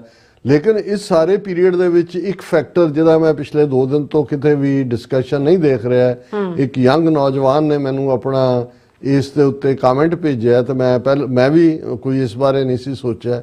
ਉਹਨਾਂ ਨੇ ਕਿਹਾ ਕਿ ਵੀ ਇਸ ਮਾਮਲੇ 'ਚ ਸਿਰਫ ਇਹੀ ਨਹੀਂ ਕਿ ਆਮ ਆਦਮੀ ਪਾਰਟੀ ਔਰ ਬੀਜੇਪੀ ਇੱਕੋ ਪੇਜ ਤੇ ਨੇ। ਜਦੋਂ ਅਸੀਂ ਆਮ ਆਦਮੀ ਪਾਰਟੀ ਕਹਿੰਦੇ ਹਾਂ, ਪੰਜਾਬ ਦੇ ਤਾਂ ਸਾਰੇ ਸੰਤਰੀ ਨੇ, ਭਗਵੰਤ ਮਾਨ ਤੇ ਉਹਦੇ ਵਜ਼ੀਰ ਉਹ ਤਾਂ ਪਿਆਦੇ ਨੇ, ਅੱਗੋਂ ਇੱਕੋ ਹੀ ਆ ਕੇਜਰੀਵਾਲ ਲਾਲਾ ਪੱਕਾ ਹਿੰਦੂ ਤਵੀ ਜਿਹੜਾ ਕਹਿੰਦਾ ਵੀ ਮੇਰਾ ਤਾਂ ਪਿਓ ਵੀ ਜਿਹੜਾ ਖਾਕੀ ਨਿੱਕਰ ਪਾਉਂਦਾ ਸੀ, ਤੇ ਅਮਿਤ ਸ਼ਾਹ ਮੋਦੀ ਜਿਨ੍ਹਾਂ ਦੀਆਂ ਗੋਡੜੀਆਂ ਲਵਾਈਆਂ ਹੋਈਆਂ ਨੇ ਟਰੰਪ ਨੇ।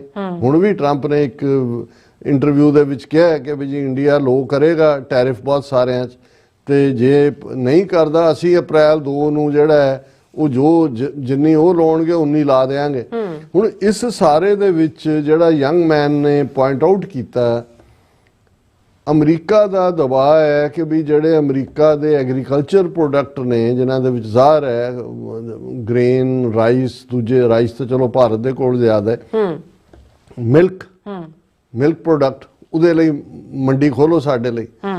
ਹੁਣ ਉਹਨਾਂ ਨੂੰ ਇਹ ਨਜ਼ਰ ਆ ਰਿਹਾ ਸੀ। ਔਰ ਜਿਹੜੇ 3 ਖੇਤੀ ਕਾਨੂੰਨ ਸੀ ਉਹ ਵੀ ਉਸੇ ਲਾਈਨ ਦੇ ਉੱਤੇ ਹੀ ਸੀ, ਉਹ ਤਾਂ ਰੁਕਵਾ ਦਿੱਤੇ। ਨਤੀਜਾ ਰਿਵਰਸ ਹੋਇਆ। ਕਾਰਪੋਰੇਟਸ ਨੂੰ ਇਹ ਲੱਗਾ, ਉਹਨਾਂ ਨੂੰ ਇਹ ਲੱਗਾ ਵੀ ਜੇ ਜਥੇਬੰਦ ਹੋ ਕੇ ਬੈਠੇ ਰਹੇ, ਆਰਗੇਨਾਈਜ਼ਡ ਇਹਨਾਂ ਦਾ ਚੱਲ ਰਿਹਾ ਔਰ ਆਪਸ 'ਚ ਕੋਈ ਤਾਲਮੇਲ ਦੀ ਗੱਲ ਵੀ ਚੱਲ ਰਹੀ ਹੈ, ਤੇ ਅਮਰੀਕਾ ਦੇ ਸਾਹਮਣੇ ਇਹ ਜਿਹੜੇ ਨੇ ਉਹ ਸਰੈਂਡਰ ਜਿਹੜਾ ਉਹਨਾਂ ਨੂੰ ਜੇ ਕਰਨਗੇ ਤੇ ਕਿਸਾਨ, ਪੰਜਾਬ ਦੇ ਕਿਸਾਨਾਂ ਦੀ ਦੇਖੋ ਦੇਖੀ ਬਾਕੀ ਵੀ, ਕਿਉਂਕਿ ਮਿਲਕ ਇੰਡਸਟਰੀ ਦੇ ਵਿੱਚ ਤਾਂ ਗੁਜਰਾਤ ਵੀ ਅਮੁਲ ਉੱਥੋਂ ਹੀ ਬਣਦਾ, ਉਹ ਵੀ ਇਨਵੋਲਵ ਨੇ। ਸੋ ਉਹਨਾਂ ਨੇ ਕਿਹਾ ਵੀ ਇਸ ਅੰਦਾਜ਼ ਦੇ ਵਿੱਚ ਆਲਰੇਡੀ ਅਮਰੀਕਾ ਅੱਗੇ ਇਹਨਾਂ ਨੇ ਸਰੈਂਡਰ ਕੀਤਾ ਹੋਇਆ, ਕਿਉਂਕਿ ਇਹਨਾਂ ਦੀਆਂ ਖਾਮੀਆਂ ਕਮਜ਼ੋਰੀਆਂ ਮੋਦੀ ਦਾ ਕੀ ਇੱਥੇ ਹੈ ਤੇ ਕੀ ਉਹਦੀ ਆਚਰਣਕ ਔਰ ਦੂਸਰੀਆਂ ਨੇ ਕਿ ਵੀ ਇਹਨਾਂ ਨੇ ਸਰੈਂਡਰ ਕੀਤਾ। ਇੱਕ ਆਪਣੇ ਪਾਸੇ, ਦੂਸਰੇ ਪਾਸੇ ਕੇਜਰੀਵਾਲ ਨੇ, ਕਿਉਂਕਿ ਭਗਵੰਤ ਮਾਨ ਨੇ ਤਾਂ ਆਪਣੀ ਕਬਰ ਪੁੱਟੀ। ਅੱਜ ਹੀ ਮੈਂ ਕਿਹਾ ਕਿਸੇ ਨੂੰ, ਮੈਂ ਕਿਹਾ ਜੀ ਇਹਨੇ ਤਾਂ ਵੈਸੇ ਵੀ ਜਿਹੜਾ ਇਹ ਜਿਸ ਕਿਸਮ ਦਾ ਇਹਦਾ ਕਿਰਦਾਰ ਹੈ ਉਹ ਸਭ ਤੋਂ ਪਰ ਇਹ ਕਬਰ ਪੁੱਟਣਾ ਹੈ, ਕਿਉਂਕਿ ਇਹਨੇ ਆਪਣਾ ਉਹ ਬੇਸ ਸੰਗਰੂਰ ਔਰ ਉਹਨਾਂ ਜ਼ਿਲ੍ਹਿਆਂ ਦਾ ਜਿਹਦੇ ਚੋਂ ਸਾਰੀ ਕਿਰਸਾਨੀ ਨਾਲ ਖਲੋਤੀ 92 ਸੀਟਾਂ ਮਿਲੀਆਂ ਔਰ ਦਬਾਅ ਬਣਿਆ ਸੀ, ਉਹ ਵੀ ਜਿਹੜਾ ਉਹ ਜਾਂਦਾ ਲੱਗਾ। ਔਰ ਇਸ ਸਾਰੇ ਚੋਂ ਜੇ ਫਾਇਦਾ ਹੈ ਤੇ ਹਿੰਦੂ ਤਵੀਆਂ ਨੂੰ, ਜਾਂ ਹੁਣ ਜਿਸ ਅੰਦਾਜ਼ ਦੇ ਵਿੱਚ ਪੰਜਾਬ ਦੇ ਵਪਾਰੀਆਂ ਨੇ ਉਹ ਰਾਜਪੁਰਾ ਹੋਏ, ਲੁਧਿਆਣਾ ਹੋਏ, ਲੱਡੂ ਵੰਡੇ ਨੇ ਔਰ ਬਹੁਤਿਆਂ ਨੇ ਸ਼ੁਕਰ ਮਨਾਇਆ। ਹਿੰਦੂ ਤਵੀਆਂ ਨੇ ਇੱਕ ਥਾਂ ਸ਼ਿਵਲਿੰਗ ਖੜਾ ਕਰਕੇ ਪੂਜਾ ਵੀ ਕੀਤੀ। ਉਹ ਕਿਹਾ ਜੀ ਸਾਡੇ ਬਾਰਡਰ ਖੁੱਲੇ ਨੇ ਯਾਰ, ਕਾਰੋਬਾਰ ਹੋਏਗਾ, ਦੂਸਰਾ ਤੀਸਰਾ ਹੋਏਗਾ। ਹਾਲਾਂਕਿ ਅਸੀਂ ਜਿੱਥੇ ਇਸ ਕਿਸਮ ਦੇ ਫਿਰਕੂ ਹਿੰਦੂਆਂ ਦੇ ਇਸ ਸਟੈਪ ਨੂੰ ਕੰਡੈਮ ਕਰਦੇ ਹਾਂ, ਉੱਥੇ ਅਸੀਂ ਉਹਨਾਂ ਹਿੰਦੂ ਪੰਜਾਬੀਆਂ ਨੇ ਜਿਨ੍ਹਾਂ ਨੇ ਇਸ ਦੇ ਉੱਤੇ ਹਾਂ ਦਾ ਨਾਰਾ ਮਾਰਿਆ, ਉਹਨਾਂ ਨੂੰ ਵੀ ਰੈਕਗਨਾਈਜ਼ ਕਰਨਾ ਚਾਹੁੰਦੇ ਹਾਂ। ਜਿਵੇਂ ਦੀਪਕ ਸ਼ਰਮਾ ਚਰਨਾਰਥਲ, ਇਹ ਪ੍ਰੋਮੀਨੈਂਟ ਪੱਤਰਕਾਰ, ਪੰਜਾਬੀਆਂ ਦੇ ਹੱਕਾਂ ਦੀ ਗੱਲ ਕਰਨ ਵਾਲਾ, ਪੁਲਾਂਗ ਤੇ ਵੀ ਹੁੰਦਾ ਹੈ, ਪੰਜਾਬ ਰੇਡੀਓ ਦੇ ਉੱਤੇ ਵੀ ਹੁੰਦਾ ਹੈ। ਉਹਦੇ 'ਚ ਉਹਨੇ ਬੜਾ ਸੋਹਣਾ ਕਮੈਂਟ ਕੀਤਾ ਦੀਪਕ ਸ਼ਰਮਾ ਨੇ, ਨੌਕਰੀਆਂ ਹਰਿਆਣਾ ਨੂੰ, ਸੁਰੱਖਿਆ ਹਿਮਾਚਲ ਦੀਆਂ ਬੱਸਾਂ ਨੂੰ, ਸਲਾਮਾਂ ਦਿੱਲੀ ਵਾਲਿਆਂ ਨੂੰ, ਧੱਫੇ ਧੱਕੇ ਤੇ ਡਾਂਗਾ ਪੰਜਾਬ ਨੂੰ। ਹੁਣ ਤਾਂ ਮੰਨੋਗੇ ਕਿ ਆ ਗਿਆ ਬਦਲਾਅ। ਔਰ ਇਸੇ ਤਰ੍ਹਾਂ ਪ੍ਰਵੀਨ ਸ਼ਰਮਾ, ਉਹਨਾਂ ਦਾ ਕਮੈਂਟ ਹੈ, ਜੋ ਦਿੱਲੀ ਵੀ ਨਾ ਕਰ ਸਕੀ ਸਾਡੇ ਆਪਣਿਆਂ ਕੀਤਾ। ਸਿਆਸੀ ਤੰਜ਼ਾਂ ਲਈ ਮਸ਼ਹੂਰ ਭਗਵੰਤ ਮਾਨ ਨੇ ਮੁੱਖ ਮੰਤਰੀ ਬਣ ਕੇ ਜੋ ਆਪਣੇ ਲੋਕਾਂ ਨਾਲ ਕੀਤਾ ਉਹ ਯਾਦ ਰੱਖਿਆ ਜਾਵੇਗਾ। ਹੋਲੇ ਮਹੱਲੇ ਤੇ ਬਜ਼ੁਰਗ ਮਾਤਾ ਨੇ ਭਗਵੰਤ ਨੂੰ ਰੋਕਿਆ ਵੀ ਸੀ ਕਿ ਆਪਣੇ ਲੋਕਾਂ ਉੱਤੇ ਜ਼ੁਲਮ ਕਰਨੋਂ, ਪਰ ਉਹ ਨਹੀਂ ਟਲਿਆ। ਭੱਜਦਿਆਂ ਨੂੰ ਵਾਹਣ ਇੱਕੋ ਜਿਹੇ ਹੁੰਦੇ ਨੇ, ਨਾ ਕਿਸਾਨਾਂ ਕਿਤੇ ਜਾਣਾ, ਨਾ ਪੰਜਾਬ ਨੇ, ਨਾ ਹੰਕਾਰਿਆਂ ਨੂੰ ਕਿਤੇ ਜਾਣ ਦੇਣਾ। ਹੁਣ ਇਹ ਰੀਅਲ ਪੰਜਾਬੀ ਸਪਿਰਿਟ ਹੈ। ਔਰ ਡਾਕਟਰ ਧਰਮਵੀਰ ਗਾਂਧੀ ਜਿਹੜੇ ਕਾਂਗਰਸ ਦੇ MP ਨੇ ਪਟਿਆਲੇ ਤੋਂ, ਉਹਨਾਂ ਦੀ ਵੀ ਖੂਬਸੂਰਤ ਟਿੱਪਣੀ ਹੈ ਕਿ ਦਿੱਲੀ ਅੰਦੋਲਨ ਦੌਰਾਨ ਮੋਦੀ ਦੀਆਂ ਗੋਡਣੀਆਂ ਲਵਾ ਥੁੱਕ ਕੇ ਚੱਟਣ ਲਈ ਮਜਬੂਰ ਕਰ ਕਿਸਾਨਾਂ, ਪੰਜਾਬ ਅਤੇ ਸਿੱਖ ਧਰਮ ਦੀਆਂ ਨਾਬਰੀ ਰਵਾਇਤਾਂ ਦੀ ਦੇਸ਼ ਦੁਨੀਆ ਵਿੱਚ ਜੋ ਧਾਕ ਜੰਮੀ ਸੀ, ਪੰਜਾਬ ਦੇ ਗੱਦਾਰਾਂ ਨੇ ਉਸ ਨੂੰ ਕੱਲ ਘੱਟੇ ਰੋਲ ਦਿੱਤਾ। ਲਾਨਤ ਹੈ ਕੇਜਰੀਵਾਲ, ਭਗਵੰਤ ਮਾਨ ਤੇ ਆਪ ਤੇ। ਇਹ ਅਸੀਂ ਸਮਝਦੇ ਹਾਂ ਵੀ ਜੇ ਇਸ ਲੈਵਲ ਦੀ ਸੋਚ ਵਾਲੇ ਪੰਜਾਬੀ ਹਿੰਦੂ ਜਿਹੜੇ, ਜਿਨ੍ਹਾਂ ਨੂੰ ਇਹ ਨਜ਼ਰ ਆਉਂਦਾ, ਕਿਉਂਕਿ ਉਹਨਾਂ ਨੂੰ ਨਜ਼ਰ ਆਉਂਦਾ ਵੀ ਸਾਨੂੰ ਕਿਨੇ ਚੱਲਣਾ, ਅਲਟੀਮੇਟਲੀ ਪੰਜਾਬ ਦੀ ਖੁਸ਼ਹਾਲੀ, ਪੰਜਾਬ ਦੇ ਨਾਲ ਹੀ ਇਹ ਸਾਰਾ ਕੁਝ ਜੁੜਿਆ ਹੋਇਆ ਹੈ। ਪਰ ਦੂਸਰੇ ਪਾਸੇ ਇਹਦੇ 'ਚ ਕੋਈ ਸ਼ੱਕ ਨਹੀਂ ਹੈ ਕਿ ਵੀ ਬਲਰਾਮ ਜਾਖੜ ਦਾ ਮੁੰਡਾ ਸੁਨੀਲ ਜਾਖੜ, ਜਿਹੜਾ ਉਹਦਾ ਬੋਥ ਸਾਈਡਸ ਪਲੇ ਕਰਦਾ ਹੈ, ਬੀਜੇਪੀ ਦਾ ਉਹਨੂੰ ਪ੍ਰਧਾਨ ਬਣਾਇਆ ਹੋਇਆ, ਅਸਤੀਫਾ ਵੀ ਦਿੱਤਾ ਸੀ, ਵਾਪਸ ਵੀ ਨਹੀਂ ਲਿਆ ਅੱਜ ਵੀ। ਹਾਲਾਂਕਿ ਉਹਨੇ ਇਸ ਸਾਰੇ ਨੂੰ ਕਿ ਵੀ ਇਹ ਖੇਡ ਕਿਵੇਂ ਅਮਿਤ ਸ਼ਾਹ ਮੋਦੀ ਦੀ ਹੈ, ਉਹਨੂੰ ਦੂਸਰੇ ਪਾਲੇ 'ਚ ਪਾਉਣ ਲਈ ਕਿਹਾ। Punjab BJP chief Jakhar accuses Aam Aadmi Party Congress of exploiting farmers for political gain, ਕਿ ਜੀ ਇਹ ਸਿਆਸੀ ਮਫਾਦ ਦੇ ਲਈ, ਭਾਈ ਸਿਆਸੀ ਮਫਾਦ ਲਈ ਤੁਸੀਂ ਵੀ ਵਰਤਿਆ ਔਰ ਅੱਜ ਜਿਹੜਾ ਕਾਂਗਰਸ ਚ ਹੁੰਦਿਆਂ ਵੀ ਵਰਤਿਆ ਤੁਸੀਂ। ਅਮਰਿੰਦਰ ਦਾ ਕਿਸੇ ਵੇਲੇ ਹੀ ਜਾਖੜ ਪੰਜਾਬ ਕਾਂਗਰਸ ਦਾ ਪ੍ਰਧਾਨ ਸੀ। ਸੋ ਇਸ ਸਾਰੇ ਦੇ ਚੱਲਦੇ ਆ ਜਿਹੜਾ ਫਾਰਮਰਸ ਜਿਹੜੇ ਲੀਡਰਸ ਨੂੰ ਫੜਿਆ, ਉਹਨਾਂ ਨੂੰ ਕਿੱਥੇ ਰੱਖਿਆ, ਇਸ ਬਾਰੇ ਕਨਫਲਿਕਟਿੰਗ ਨਿਊਜ਼ ਨੇ। ਪਰ ਇਹ ਵੀ ਖਬਰ ਹੈ ਕਿ ਵੀ ਸਰਵਨ ਪੰਧੇਰ ਜਾਂ ਜਗਜੀਤ ਸਿੰਘ ਡੱਲੇਵਾਲ ਨੇ ਪਾਣੀ ਵੀ ਨਹੀਂ ਪੀਤਾ, ਉਹਨੇ ਆਪਣਾ ਵਰਤ ਜਾਰੀ ਰੱਖਿਆ ਹੋਇਆ ਹੈ, ਗੋ ਫਾਸਟ ਦੇ ਵਿੱਚ ਨੇ। ਔਰ ਇਹ ਜਿਹੜਾ ਸੰਯੁਕਤ ਕਿਸਾਨ ਮੋਰਚੇ ਦੇ ਅੱਡ-ਅੱਡ ਗਰੁੱਪਾਂ ਨੇ ਕਿਹਾ ਕਿ ਇਹ BJP ਜਿਹੜਾ ਕਾਰਪੋਰੇਟ ਇੰਟਰਸਟ ਵਾਲਿਆਂ ਦੇ ਨਾਲ ਖੜੀ ਹੈ, ਉਹਨਾਂ ਦੀ ਕਾਰਵਾਈ ਹੈ। ਹਾਲਾਂਕਿ ਕਿਉਂਕਿ ਇਹ ਕਾਰਵਾਈ ਪੰਜਾਬ ਸਰਕਾਰ ਨੇ ਕੀਤੀ, ਇਵੈਂਚੁਅਲੀ ਇਹਨਾਂ ਦੇ ਸਿਰ ਜਿਹੜਾ ਉਹ ਘੜਾ ਭੰਨਣ ਵਾਲੀ ਗੱਲ ਹੈ। ਪਰ ਇਸ 'ਚ ਕੋਈ ਦੋ ਰਾਵਾਂ ਨਹੀਂ ਨੇ ਕਿ ਇਹ ਲਾਲਾ ਕੇਜਰੀਵਾਲ ਔਰ ਲਾਲਾ ਅਮਿਤ ਸ਼ਾਹ ਇਹ ਰਲ ਕੇ ਜਿਹੜੇ ਨੇ ਇਹ ਸਾਰੇ ਦੇ ਦੋਸ਼ੀ ਨੇ। ਔਰ ਜਿਹੜੀ ਡਿਵਾਈਡ ਦੀ ਗੱਲ ਹੈ, ਔਰ ਜੇ ਅੱਜ ਅਰਬਨ ਸੈਕਟਰ ਨੂੰ, ਕਿਉਂਕਿ ਬਹੁਤ ਸਾਰੀਆਂ ਹੋਰ ਥਾਵਾਂ ਦੇ ਉੱਤੇ, ਈਵਨ ਟ੍ਰਿਬਿਊਨ ਦੀ ਵੀ ਇਸ ਦੇ ਉੱਤੇ ਸਟੋਰੀ, ਉਹਨਾਂ ਨੇ ਇਹਨੂੰ ਅਰਬਨ ਰੂਰਲ ਡਿਵਾਈਡ ਦਾ ਨਾਂ ਦੇਣ ਦੀ ਕੋਸ਼ਿਸ਼ ਕੀਤੀ ਬਜਾਏ ਸਿੱਖ ਹਿੰਦੂ ਡਿਵਾਈਡ ਕਹਿਣ ਦੇ, ਕਿ ਅਰਬਨ ਔਰ ਜ਼ਾਹਰ ਹੈ ਵੀ ਸ਼ਹਿਰਾਂ 'ਚ ਹਿੰਦੂ ਨੇ, ਪਿੰਡਾਂ 'ਚ ਸਿੱਖ ਨੇ। ਸੋ ਜਿਵੇਂ ਤੁਸੀਂ ਕਿਹਾ ਵੀ ਆਲਰੇਡੀ ਉਹਨਾਂ ਨੇ ਤਲਣ 'ਚ ਜਿਹੜਾ ਇੱਕ ਟਰਾਇਲ ਬੈਲੂਨ ਕਰਕੇ ਦਲਿਤ ਔਰ ਜ਼ਿਮੀਦਾਰ ਕਨਫਲਿਕਟ ਦੀ ਲਾਈਨ ਤਿਆਰ ਕੀਤੀ ਸੀ। ਪਿਛਲੀਆਂ ਪਾਰਲੀਮੈਂਟੀ ਚੋਣਾਂ ਵੇਲੇ ਜਿਵੇਂ ਹੰਸਰਾਜ ਹੰਸ ਨੇ ਉਹ ਕਾਰਡ ਪਲੇ ਕਰਨਾ ਚਾਹਿਆ, ਜਦੋਂ ਉਹਨੂੰ ਰੋਕਿਆ, ਜਾਂ ਕਿਸਾਨਾਂ ਨੇ BJP ਦੇ ਲੀਡਰਾਂ ਨੂੰ ਕਿ ਦੇਖੋ ਜੀ ਦਲਿਤਾਂ ਨਾਲ ਕੀ ਹੋ ਰਿਹਾ, ਕਿਉਂਕਿ ਇਹ ਵੀ ਉਹਨਾਂ ਦੇ ਕੋਲ ਇੱਕ ਹੈ ਔਰ ਮਕਸਦ ਉਹਨਾਂ ਦਾ, ਉਹਨਾਂ ਨੇ ਅੰਦਾਜ਼ਾ ਜਿਹਾ ਲਾ ਲਿਆ ਕਿ ਵੀ 30% ਆਬਾਦੀ ਸੋਲਿਡ ਜਿਹੜੀ ਹੈ ਜ਼ਿਮੀਂਦਾਰਾਂ ਦੀ ਹੈ, ਜਿਹੜੇ ਪੰਥ ਪ੍ਰਸਤ ਵੀ ਨੇ, ਅਕਾਲੀਆਂ 'ਚ ਵੀ ਉਹਦੀ ਹਮਾਇਤ ਵੀ ਰਹਿੰਦੇ ਨੇ, ਲੜਨ ਵਾਲੇ ਵੀ ਨੇ। ਪਹਿਲਾਂ ਤੁਸੀਂ ਦਲਿਤ ਤੇ ਉਹਨਾਂ ਨੂੰ ਲੜਾ ਦਿਓ, ਹੁਣ ਤੁਸੀਂ ਔਰ ਲੁਧਿਆਣਾ ਵੈਸਟਰਨ ਸੀਟ ਦੀ ਚੋਣ ਹੋਣੀ ਹੈ। ਇਹ ਵੀ ਹੈ ਵੀ ਕੇਜਰੀਵਾਲ ਸ਼ਾਇਦ ਉੱਥੋਂ ਖਲੋਏ ਔਰ ਪੰਜਾਬ ਦਾ ਚੀਫ ਮਿਨਿਸਟਰ ਵਾਲਾ ਸਾਂਭੇ। ਇਹ ਸਾਰੇ 'ਚ ਭਗਵੰਤ ਮਾਨ ਦਾ ਬੇਸ ਵੀ ਜਾਂਦਾ ਲੱਗਾ, ਕਿਉਂਕਿ ਹੁਣ ਤਾਂ ਕਿਸਾਨ ਉਹਨੂੰ ਉਹਦੇ ਤੇ ਥੁੱਕਦੇ ਨੇ। ਹੁਣ ਤਾਂ ਉਹ ਕਹਿੰਦੇ ਧੋਖਾ ਹੋ ਗਿਆ, ਇਹ ਚੰਗਾ ਬਦਲਾਅ ਆ ਗਿਆ। ਪਰ ਇਹ ਸਾਰੀ ਖੇਡ ਜਿਹੜੀ ਹੈ ਭਾਰਤੀ ਏਜੰਸੀਆਂ ਬੜੀ ਚਲਾਕੀ ਦੇ ਨਾਲ ਕਰ ਰਹੀਆਂ ਨੇ। ਹੁਣ ਇਹਨੂੰ ਸਿੱਖ ਹਿੰਦੂ ਡਿਵਾਈਡ ਵੀ ਪੰਜਾਬ 'ਚ ਕਰਕੇ, ਤਾਂ ਕਿ ਜਿਹੜੇ 25-30% ਜ਼ਿਮੀਂਦਾਰ ਉਹ ਆਲਰੇਡੀ ਅਕਾਲੀਆਂ ਦਾ ਜਲੂਸ ਵੈਸੇ ਹੀ ਕੱਢਿਆ ਹੋਇਆ ਕਿ ਉਹ ਡਿਵਾਈਡ ਹੋਏ ਅੱਡ-ਅੱਡ ਥਾਵਾਂ ਤੇ, ਔਰ ਅਲਟੀਮੇਟਲੀ ਪੰਜਾਬ ਨੂੰ ਬੀਜੇਪੀ ਆਪਣੇ ਪੇਟੇ 'ਚ ਪਾਏ। ਔਰ ਕਿਉਂਕਿ ਆਮ ਆਦਮੀ ਪਾਰਟੀ ਵੀ ਉਹਨਾਂ ਦੀ ਬੀ ਟੀਮ ਹੈ, ਉਹਦੇ ਰਾਹੀਂ ਪਹਿਲੇ ਸਟੈਪ 'ਚ ਉਹਨਾਂ ਨੇ ਕਾਂਗਰਸ ਔਰ ਅਕਾਲੀਆਂ ਨੂੰ ਡੀਥਰੋਨ ਕੀਤਾ, ਔਰ ਹੁਣ ਇਹਨਾਂ ਦੇ ਨਾਲ ਰਲ ਕੇ ਜਿਹੜਾ ਅਲਟੀਮੇਟਲੀ ਬੀਜੇਪੀ ਆਪਣੀ ਖੇਡ ਜਿਹੜੀ ਹੈ 2027 ਦੀਆਂ ਅਸੈਂਬਲੀ ਚੋਣਾਂ ਦੇ ਵਿੱਚ ਖੇਡੇਗੀ। ਜੀ ਡਾਕਟਰ ਸਾਹਿਬ ਤੁਹਾਡਾ ਬਹੁਤ ਬਹੁਤ ਸ਼ੁਕਰੀਆ। ਸੋ ਥਲੇ ਨੇ ਬ੍ਰੇਕ ਵਿਊਅਰਸ ਤੁਸੀਂ ਇਸੇ ਤਰ੍ਹਾਂ ਬੜੇ ਰਹਿਣਾ, ਮਿਲਦੇ ਹਾਂ ਛੋਟੇ ਜਿਹੇ ਵਕਫੇ ਤੋਂ ਬਾਅਦ।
ਦਰਸ਼ਕੋ ਬ੍ਰੇਕ ਤੋਂ ਬਾਅਦ ਫਿਰ ਦੁਬਾਰਾ ਤੁਹਾਡਾ ਸਵਾਗਤ ਹੈ। ਸੋ ਵੀਅਰਸ ਗੱਲਬਾਤ ਕਰਨ ਜਾ ਰਹੇ ਹਾਂ ਕਿ ਭਾਰਤ ਵਿੱਚ ਅੱਜ ਕੱਲ ਐਲਨ ਮਸਕ ਦੀ ਗੋਕ ਆਰਟੀਫੀਸ਼ੀਅਲ ਇੰਟੈਲੀਜੈਂਸ ਨੂੰ ਲੈ ਕੇ ਕਾਫੀ ਚਰਚਾ ਹੈ ਔਰ ਗੋਕ ਨੂੰ ਪੁੱਛੇ ਗਏ ਸਵਾਲਾਂ ਦੇ ਜਵਾਬ ਵਿੱਚ ਗੋਕ ਆਰਐਸਐਸ ਅਤੇ ਮੋਦੀ ਸਰਕਾਰ ਦੇ ਝੂਠ ਦਾ ਪਰਦਾਫਾਸ਼ ਕਰ ਰਿਹਾ ਹੈ।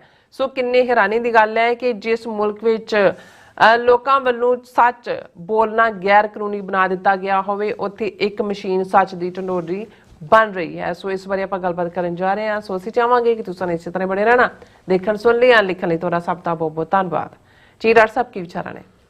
ਦੇਖੋ, ਫਿਲਮੀ ਦੁਨੀਆ ਦੇ ਵਿੱਚ ਬਹੁਤ ਮਸ਼ਹੂਰ ਭਾਰਤ ਦੇ ਬਾਲੀਵੁੱਡ 'ਚ ਦਲੀਪ ਕੁਮਾਰ, ਯੂਸਫ, ਪਿਸ਼ਾਵਰ ਦਾ ਜੰਮਪਲ, ਹਿੰਦ ਕੋ ਬੋਲਣ ਵਾਲਾ, ਔਰ ਇੱਕ ਫਿਲਮ ਦੇ ਵਿੱਚ ਇੱਕ ਗਾਣੇ ਦੇ ਉੱਤੇ ਉਹ ਐਕਟਿੰਗ ਕਰ ਰਿਹਾ ਹੈ ਜਿਸ ਦਾ ਦੇ ਬੋਲ ਸੀ ਕਿ ਰਾਮਚੰਦਰ ਕਹਿ ਗਏ ਸੀਆ ਸੇ ਐਸਾ ਕਲਯੁਗ ਆਏਗਾ ਹੰਸ ਚੁਨੇਗਾ ਦਾਣਾ ਕੁਨਕਾ ਕਊਆ ਮੋਤੀ ਖਾਏਗਾ। ਹੁਣ ਅਦਰਵਾਈਜ਼ ਹੰਸ ਬੇਸ਼ੱਕ ਅਸੀਂ ਜਦੋਂ ਗੁਰਬਾਣੀ ਦੇ ਆਧਾਰ ਤੇ ਵੀ ਦੇਖਦੇ ਹਾਂ, ਸਪਿਰਿਚੁਅਲ ਦੁਨੀਆ 'ਚ ਵੀ ਮਾਨਸਰੋਵਰ ਦੇ ਨਾਲ ਜੋੜਿਆ ਜਾਂਦਾ ਔਰ ਕਿਹਾ ਜਾਂਦਾ ਹੰਸ ਬੇਸ਼ੱਕ ਸਵੈਨ ਨੂੰ ਕਹਿੰਦੇ ਨੇ ਕਿ ਉਹ ਮੋਤੀ ਚੁਗਦਾ, ਪਤਾ ਨਹੀਂ ਕੀ ਚੁਗਦਾ ਨਹੀਂ, ਲੇਕਿਨ ਕਿਉਂਕਿ ਇਹ ਅਲੰਕਾਰ ਜਾਂ ਮੈਟਾਫਰ 'ਚ ਹੁੰਦਾ ਔਰ ਇਹ ਹੰਸ ਮੋਤੀ ਔਰ ਕਾਂ ਜਿਹੜਾ ਉਹ ਦਾਣਾ ਕੁਣਕਾ ਇੰਨੀ ਗੰਦ ਦੇ ਉੱਤੇ ਵੀ ਚੁੰਝ ਲਾਈ ਹੁੰਦੀ ਹੈ। ਹੁਣ ਇਹ ਬਹੁਤ ਸਮੇਂ ਤੋਂ ਇਹ ਸੀ ਜਦੋਂ ਕਲਯੁਗ ਕਿਹਾ ਜਾਂਦਾ ਵੀ ਕਲਯੁਗ ਆ ਗਿਆ, ਕਲਯੁਗ ਆ ਗਿਆ। ਹਾਲਾਂ ਅਸੀਂ ਗੁਰਬਾਣੀ ਦੇ ਵਿੱਚ ਤਾਂ ਜਦੋਂ ਅਸੀਂ ਕਲਯੁਗ ਨੂੰ ਡਿਫਾਈਨ ਕਰਦੇ ਹਾਂ ਤੇ ਗੁਰੂ ਅਰਜਨ ਸਾਹਿਬ ਦਾ ਇਹ ਸ਼ਬਦ ਹੈ, ਇੱਕ ਘੜੀ ਨਾ ਮਿਲਤੇ ਤਾਂ ਕਲਯੁਗ ਤਾਂ ਕਲਯੁਗ ਹੋਤਾ, ਹੁਣ ਕਦ ਮਿਲੀ ਹੈ ਪ੍ਰਿਯ ਤੁਧ ਭਗਵੰਤਾ, ਮੋਏ ਰਹਿਣ ਨਾ ਵਿਹਾਵੇ ਨੀਂਦ ਨਾ ਆਵੇ, ਵਿਣ ਦੇਖੇ ਗੁਰ ਦਰਬਾਰੇ ਜਿਉ, ਹੋਂ ਕੋਲੀ ਜਿਉ ਘੋਲ ਕਮਾਈ ਤੇ ਸੱਚੇ ਗੁਰ ਦਰਬਾਰੇ ਜਿਉ। ਇੱਕ ਘੜੀ ਨਾ ਮਿਲਤੇ ਤਾਂ ਕਲਯੁਗ ਹੋਤਾ। ਗੁਰਮਤਿ ਦੇ ਵਿੱਚ ਇਹ ਯੁਗਾਂ ਦੀ ਵੰਡ ਉਵੇਂ ਨਹੀਂ ਹੈ ਜਿਵੇਂ ਕਿ ਉਹਨਾਂ ਨੇ ਬਣਾਈ ਹੋਈ ਹੈ ਬ੍ਰਾਹਮਣਾਂ ਨੇ, 6-7 ਹਜ਼ਾਰ ਸਾਲ ਤੋਂ ਬਿਲੀਅਨਸ ਆਫ ਈਅਰਸ ਡਿਵਾਈਡ ਕੀਤਾ ਹੈ। ਔਰ ਕਲਯੁਗ ਵਿਛੋੜਾ ਹੈ ਕਿ ਜਦੋਂ ਰੱਬ ਨਾਲੋਂ ਟੁੱਟੋ, ਮਾਨੋ ਕਲਯੁਗ ਵਾਪਰ ਗਿਆ ਹੈ, ਤੇ ਰੱਬ ਨਾਲ ਜੁੜਨਾ ਜਿਹੜਾ ਹੈ ਉਹ ਸੱਚਿਤ ਆਨੰਦ ਹੈ, ਪਰਮ ਆਨੰਦ ਹੈ, ਔਰ ਉਹ ਆਪਣੇ ਆਪ ਦੇ ਵਿੱਚ ਸਤਯੁਗ ਹੈ ਜਿਹਨੂੰ ਇਹਨਾਂ ਨੇ ਬੜਾ ਉੱਤਮ ਯੁੱਗ ਸਾਬਤ ਕੀਤਾ ਹੈ। ਪਰ ਜਦੋਂ ਕੁਝ ਐਸਾ ਵਾਪਰ ਰਿਹਾ ਹੋਏ ਜਿਹੜਾ ਅਨਐਕਸਪੈਕਟਡ ਹੋਏ, ਜਾਂ ਜਿਹੜਾ ਮੋਰਲ ਵੈਲਿਊਜ਼ ਤੇ ਨਾ ਖੜਾ ਹੋਏ, ਇਖਲਾਕੀ ਵੈਲਿਊਜ਼ ਤੇ ਨਾ ਹੋਏ, ਤੇ ਅਕਸਰ ਇਹ ਹੁੰਦਾ ਹੈ ਕਿ ਕਲਯੁਗ ਆ ਗਿਆ ਹੈ। ਔਰ ਇਸ ਦੇ ਵੀ ਉਦਾਹਰਣ ਗੁਰਬਾਣੀ ਚ ਵੀ ਨੇ ਕਿ ਵੀ ਜਿਹੜਾ ਜਦੋਂ ਇੱਕ ਵਕਤ ਆਂਦਾ ਹੈ ਜਦੋਂ ਕਿ ਜੋ ਕੁਝ ਵਾਪਰ ਰਿਹਾ ਹੁੰਦਾ ਹੈ ਉਹ ਸੱਚ, ਹੱਕ, ਇਨਸਾਫ ਦੀਆਂ ਕਦਰਾਂ ਕੀਮਤਾਂ ਦੇ ਬਿਲਕੁਲ ਉਲਟ ਹੁੰਦਾ ਹੈ, ਔਰ ਉਹਨਾਂ ਦਾ ਦਬਦਬਾ ਵੀ ਚੱਲ ਰਿਹਾ ਹੁੰਦਾ ਹੈ। ਜਦੋਂ ਗੁਰੂ ਸਾਹਿਬ ਨੇ ਫਰਮਾਇਆ ਕਿ ਕਾਜ਼ੀਆਂ ਬਾਹਮਣਾ ਕੀ ਗੱਲ ਥੱਕੀ, ਅਗਦ ਪੜੇ ਸ਼ੈਤਾਨ ਵੇ ਲਾਲੋ, ਕਿ ਕਈ ਵਾਰ ਸ਼ੈਤਾਨ ਦੇ ਹੱਥ ਜਿਹੜਾ ਹੈ ਉਹ ਧਾਰਮਿਕ ਗ੍ਰੰਥ ਆ ਜਾਂ ਇੰਟਰਪ੍ਰੀਟੇਸ਼ਨ ਉਹਦੇ ਕੋਲ ਆ ਜਾਂਦੀ ਹੈ। ਫਿਰ ਇਹ ਵੀ ਹੁੰਦਾ ਹੈ ਕਿ ਭਾਈ ਸ਼ਰਮ ਧਰਮ ਦੋਏ ਛੱਪ ਖਲੋਏ, ਕੂੜ ਫਿਰੇ ਪ੍ਰਧਾਨ ਵੇ ਲਾਲੋ, ਕਿ ਨਾ ਸ਼ਰਮ ਰਹਿੰਦੀ ਹੈ ਨਾ ਧਰਮ ਰਹਿੰਦਾ ਹੈ, ਤੇ ਜਿਹੜਾ ਕੂੜ ਹੈ, ਜਿਹੜਾ ਝੂਠ ਹੈ, ਉਹ ਰੂਲਿੰਗ ਡਿਟੀ ਬਣ ਜਾਂਦਾ, ਉਹ ਡਿਸਾਈਡ ਕਰ ਰਿਹਾ ਹੁੰਦਾ। ਹੁਣ ਬੇਸ਼ੱਕ ਜਦੋਂ ਅਸੀਂ 47 ਦੇ ਵਿੱਚ ਇੱਕ ਗੁਲਾਮੀ ਚੋਂ ਦੂਸਰੀ ਦੇ ਵਿੱਚ ਆਏ, ਉਸ ਖਿੱਤੇ ਦੇ ਲੋਕ, ਇਸ 'ਚ ਵੀ ਕੋਈ ਦੋ ਰਾਵਾਂ ਨਹੀਂ ਨੇ ਕਿ ਉਹਨਾਂ ਨੂੰ ਜਿਹੜਾ ਸਬਜ਼ ਬਾਗ ਦਿਖਾਇਆ ਗਿਆ, ਜਿਹੜੀਆਂ ਗਾਂਧੀ ਦੇ ਥੱਲੇ, ਤੇ ਦੂਜੇ ਰਾਮ ਰਾਜ ਦਾ, ਹੁਣ ਉਹਨਾਂ ਨੇ ਬਹੁਤਿਆਂ ਨੂੰ ਤਾਂ ਪਤਾ ਵੀ ਨਹੀਂ ਸੀ ਕਿ ਰਾਮ ਰਾਜ ਵੀ ਕਿਹੜਾ ਜਸਟਿਸ ਸੀ, ਸੀਤਾ ਨੂੰ ਘਰੋਂ ਕੱਢਤਾ, ਬਾਕੀਆਂ ਨਾਲ ਕੀ ਵਾਪਰਿਆ ਕੀ ਨਹੀਂ, ਜਾਤ ਪਾਤ, ਸ਼ੰਭੂ ਨੂੰ ਮਾਰਿਆ ਗਿਆ, ਦਲਿਤਾਂ ਦੇ ਨਾਲ ਕੀ ਸਲੂਕ ਸੀ, ਪਰ ਲੋਕਾਂ ਦੀ ਕਲੈਕਟਿਵ ਮੈਮਰੀ 'ਚ ਸੀ ਕਿਉਂਕਿ ਰਾਮ ਇੱਕ ਭਲਾਈ ਦੇ ਚਿੰਨ੍ਹ ਨੇ ਨੋਬਲ, ਰਾਵਣ ਇੱਕ ਬੁਰਾਈ ਦੇ ਚਿੰਨ੍ਹ ਨੇ, ਤੇ ਰਾਮ ਰਾਜ ਦਾ ਮਤਲਬ ਉਹ ਸਿਸਟਮ ਜਿੱਥੇ ਵੈਲਿਊਜ਼ ਜਿਹੜੀਆਂ ਨੇ ਉਹ ਨੋਬਿਲਿਟੀ ਦੇ ਉੱਤੇ ਬੇਸਡ ਹੋਣ, ਜਿਹੜੀਆਂ ਅਸੀਂ ਦੇਖ ਹੀ ਲਿਆ ਵੀ ਉਹ ਕਾਂਗਰਸ ਨੇ ਵੀ ਜਿਹੜਾ ਰਾਮ ਰਾਜ ਚਲਾਇਆ, ਤੇ ਹੁਣ ਜਿਨ੍ਹਾਂ ਦੇ ਕੋਲ ਆਇਆ ਉਹਨਾਂ ਨੇ ਤਾਂ ਰਾਮ ਜੀ ਨੂੰ ਜਿਹੜਾ ਉਹ ਲੱਭ ਕੇ ਪੂਰਾ, ਪਹਿਲਾਂ ਤਾਂ ਉਹਨਾਂ ਨੇ ਕੋਰਟ ਤੱਕ ਕੇਸ ਲੜੇ, ਸੁਪਰੀਮ ਕੋਰਟ ਤੱਕ, ਰਾਮ ਜੀ ਨੂੰ ਇੱਕ ਲਿਵਿੰਗ ਐਂਟੀਟੀ ਰਾਮ ਲੱਲਾ ਨੂੰ ਪ੍ਰੂਵ ਕੀਤਾ ਕਿ ਜੀ ਉਹਨਾਂ ਦਾ ਜੋ ਜਨਮ ਸਥਾਨ ਹੈ ਉਹ ਤਾਂ ਬੀਇੰਗ ਨੇ, ਉਹੀ ਪ੍ਰਾਪਰਟੀ ਦੇ ਮਾਲਕ ਨੇ। ਫਿਰ ਪ੍ਰਾਣ ਪ੍ਰਤਿਸ਼ਠਾ ਕਰਕੇ ਮੋਦੀ ਜੀ ਨੇ ਖੁਦ ਆਪਣੇ ਆਪ ਨੂੰ ਜਿਹੜਾ ਉਹ ਕੀਤਾ, ਕਿੱਦਾਂ ਦੀਆਂ ਫੋਟੋਆਂ ਵੀ ਕੀਤੀਆਂ ਗਈਆਂ ਕਿ ਰਾਮ ਲੱਲਾ ਜਿਹੜਾ ਉਹਦੀ ਉਂਗਲ ਫੜ ਕੇ ਮੋਦੀ ਜੀ ਲਿਜਾ ਰਹੇ ਨੇ, ਜਿਵੇਂ ਰਾਮ ਜੀ ਨੂੰ ਤੁਰਨਾ ਵੀ ਮੋਦੀ ਜੀ ਸਿਖਾ ਰਹੇ ਨੇ। ਸੋ ਉਸ ਸਾਰੇ ਮਾਹੌਲ ਦੇ ਵਿੱਚ 2014 ਤੋਂ ਜਦੋਂ ਤੋਂ ਮੋਦੀ ਪ੍ਰਾਈਮ ਮਿਨਿਸਟਰ ਬਣਿਆ, ਜਿਸ ਧੜੱਲੇ ਨਾਲ ਇਹ ਝੂਠ ਬੋਲਦੇ ਨੇ, ਜਿਸ ਧੜੱਲੇ ਨਾਲ ਝੂਠਾ ਨੈਰੇਟਿਵ ਸੈੱਟ ਕਰਦੇ ਨੇ, ਔਰ ਇਹ ਗੱਲ ਮੈਂ ਨਹੀਂ ਕਹਿ ਰਿਹਾ, ਇਹ ਅਮਿਤ ਸ਼ਾਹ ਨੇ ਆਪਣੇ ਬੀਜੇਪੀ ਵਰਕਰਾਂ ਦੇ ਇੱਕ ਵੱਡੇ ਇਕੱਠ 'ਚ ਇੱਕ ਵਾਰ ਕਹੀ ਸੀ ਕੁਝ ਸਮਾਂ ਪਹਿਲਾਂ। ਉਹਨੇ ਕਿਹਾ ਜੀ ਸਾਡੇ ਇੰਨੇ WhatsApp ਗਰੁੱਪ ਨੇ ਜਿਹਦੇ 'ਚ ਇੰਨੇ ਮਿਲੀਅਨ ਲੋਕ ਨੇ, ਅਸੀਂ ਗੱਲ ਸੱਚੀ ਹੋਏ ਝੂਠੀ ਹੋਏ ਅਸੀਂ ਸਵੇਰੇ ਉਹ ਖਬਰ ਪਾ ਦਿੰਦੇ, ਪਰੋਸ ਦਿੰਦੇ, ਤੇ ਬ੍ਰੈਕਫਾਸਟ ਤੋਂ ਪਹਿਲਾਂ ਇੰਨੇ ਮਿਲੀਅਨ ਲੋਕਾਂ ਤੱਕ ਉਹ ਪਹੁੰਚ ਜਾਂਦੀ ਹੈ। ਉਹਨੇ ਕਿਹਾ ਇਹ ਸਾਡਾ ਕਮਾਲ ਹੈ, ਇਹਦੇ 'ਚ ਕੋਈ ਸ਼ੱਕ ਨਹੀਂ ਹੈ। ਜਿਸ ਧੜੱਲੇ ਨਾਲ ਉਹਨਾਂ ਦਾ 500-600 ਚੈਨਲ, ਜਿਹਨੂੰ ਗੋਦੀ ਮੀਡੀਆ, ਦਰਬਾਰੀ ਮੀਡੀਆ, ਸਰਕਾਰੀ ਮੀਡੀਆ, ਜੋ ਮਰਜ਼ੀ ਨਾ ਉਹ ਬੋਲਦੇ ਨੇ, ਜਿਸ ਅੰਦਾਜ਼ ਦੇ ਵਿੱਚ ਉਹਨਾਂ ਨੇ ਲੇਟੈਸਟ ਟੈਕਨੋਲੋਜੀ IT ਔਰ ਦੂਸਰੇ ਦੇ ਮੁਹਾਰਤ ਦੇ ਵਿੱਚ ਜਿਹੜੇ ਹਾਸਲ ਕੀਤਾ, ਉਸ ਨੂੰ ਐਜ਼ ਏ ਨੈਰੇਟਿਵ ਵਰਤਣ ਦੇ ਲਈ। ਤੇ ਜੇ ਦੂਸਰੇ ਕੋਈ ਆਏ ਜਿਨ੍ਹਾਂ ਨੇ ਜੇ ਚਿਟ ਚੈਟ ਔਰ ਦੂਸਰੇ ਤੀਸਰੇ, ਉੱਥੇ ਉਹਨਾਂ ਨੇ ਇਸ ਗੱਲ ਨੂੰ ਯਕੀਨੀ ਬਣਾਇਆ, ਜਾਂ ਜੇ ਜਿਹੜਾ ਟਵਿੱਟਰ ਆਇਆ ਤੇ ਟਵਿੱਟਰ ਔਰ ਦੂਸਰੇ ਦੇ ਉੱਤੇ ਉਹਨਾਂ ਨੇ ਇੰਨੇ ਕਾਨੂੰਨ ਆਪਣੇ ਬਣਾ ਦਿੱਤੇ ਕਿ ਵੀ ਉਹਦੇ ਤੇ ਕੋਈ ਸੱਚ ਨਾ ਆਏ, ਜਿਹਦਾ ਮਰਜ਼ੀ ਉਹ ਰਿਮੂਵ ਕਰਵਾ ਦਿੰਦੇ ਸੀ। ਬਿਲਕੁਲ। ਔਰ ਇੱਕ ਸਟੇਜ ਦੇ ਉੱਤੇ ਜਿਹੜਾ ਟਵਿੱਟਰ ਦਾ ਪਹਿਲਾ ਉਸ ਦਾ ਸੀ ਮਾਲਕ, ਉਸ ਨੂੰ ਜਦੋਂ ਉਹਨਾਂ ਨੇ ਕਿਹਾ ਕਿ ਵੀ ਇਹ ਹਟਾਓ, ਉਹਨੇ ਹਟਾ ਤੇ ਉਹਨੂੰ ਪੁੱਛਿਆ ਗਿਆ, ਉਹਨੇ ਕਿਹਾ ਮੈਂ ਜੇਲ੍ਹ ਥੋੜੀ ਜਾਣਾ। ਔਰ ਫਿਰ ਜਦੋਂ ਟਵਿੱਟਰ ਨੂੰ ਐਲਨ ਮਸਕ ਨੇ ਖਰੀਦਿਆ, ਇਹਨੇ ਉਹਦਾ ਨਾਂ ਬਦਲ ਕੇ ਐਕਸ ਕਰਤਾ।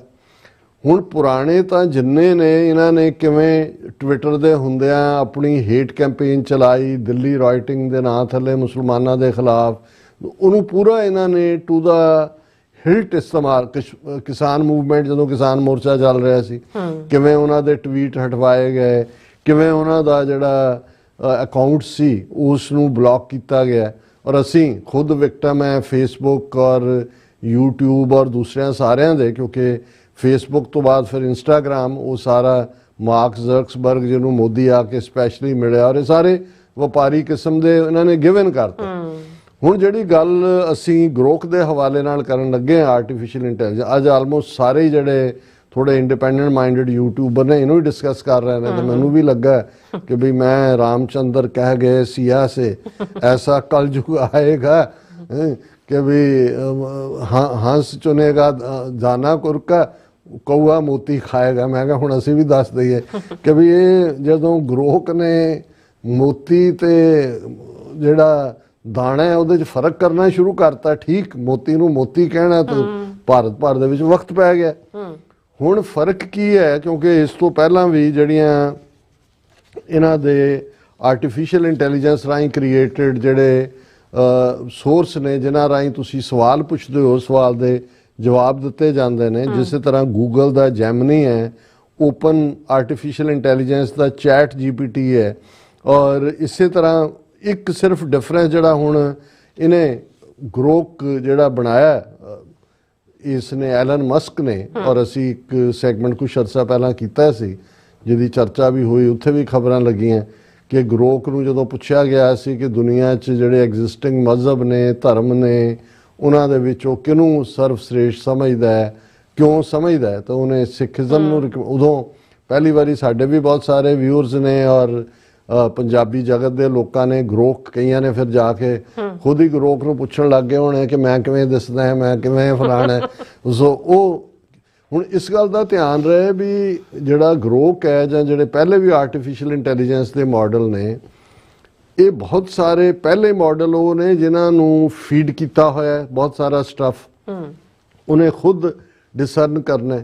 ਔਰ ਗਰੋਕ ਦਾ ਫਰਕ ਇਹ ਹੈ ਕਿ ਗਰੋਕ ਨੇ ਜਿਹੜਾ ਆਲਰੇਡੀ, ਕਿਉਂਕਿ ਟਵਿੱਟਰ ਨੂੰ ਬਾਏ ਕੀਤਾ ਐਲਨ ਮਸਕ ਨੇ ਐਕਸ ਦੇ ਉੱਤੇ, ਜਿੰਨੀ ਇਨਫੋਰਮੇਸ਼ਨ ਉਹਦੇ ਤੇ ਪਈ ਸੀ ਉਹ ਵੀ ਉਹਦੇ ਹਵਾਲੇ ਹੈ, ਦੂਸਰੀ ਵੀ ਉਹਦੇ ਹਵਾਲੇ ਹੈ। ਔਰ ਐਲਨ ਮਸਕ ਨੇ ਸੋ ਫਾਰ, ਕੱਲ ਨੂੰ ਉਹ ਚੇਂਜ ਕਰੇ ਤਾਂ ਵੱਖਰੀ ਕਹਾਣੀ ਹੈ, ਉਹਨੇ ਉਹਨੂੰ ਰੋਕਿਆ ਨਹੀਂ ਹੈ, ਕੋਈ ਰੈਸਟ੍ਰਿਕਸ਼ਨਸ ਨਹੀਂ ਲਾਈਆਂ ਕਿ ਵੀ ਉਹ ਗਾਲਾਂ ਨਹੀਂ ਕੱਢ ਸਕਦਾ ਜਾਂ ਉਹ ਸਿਆਸੀ ਸਵਾਲਾਂ ਦਾ ਜਵਾਬ ਨਹੀਂ ਦੇ ਸਕਦਾ ਜਾਂ ਤਾਂ ਫਲਾਣੀ ਸੈਂਸਿਟੀਵਿਟੀ ਦਾ ਧਿਆਨ ਰੱਖੇ, ਕਿਉਂਕਿ ਜਿਵੇਂ ਤੁਸੀਂ ਕਮਾਂਡ ਦਿੰਦੇ ਹੋ ਬਾਕੀਆਂ ਦੇ ਉੱਤੇ ਉਹ ਰੈਸਟ੍ਰਿਕਸ਼ਨ ਸੀ।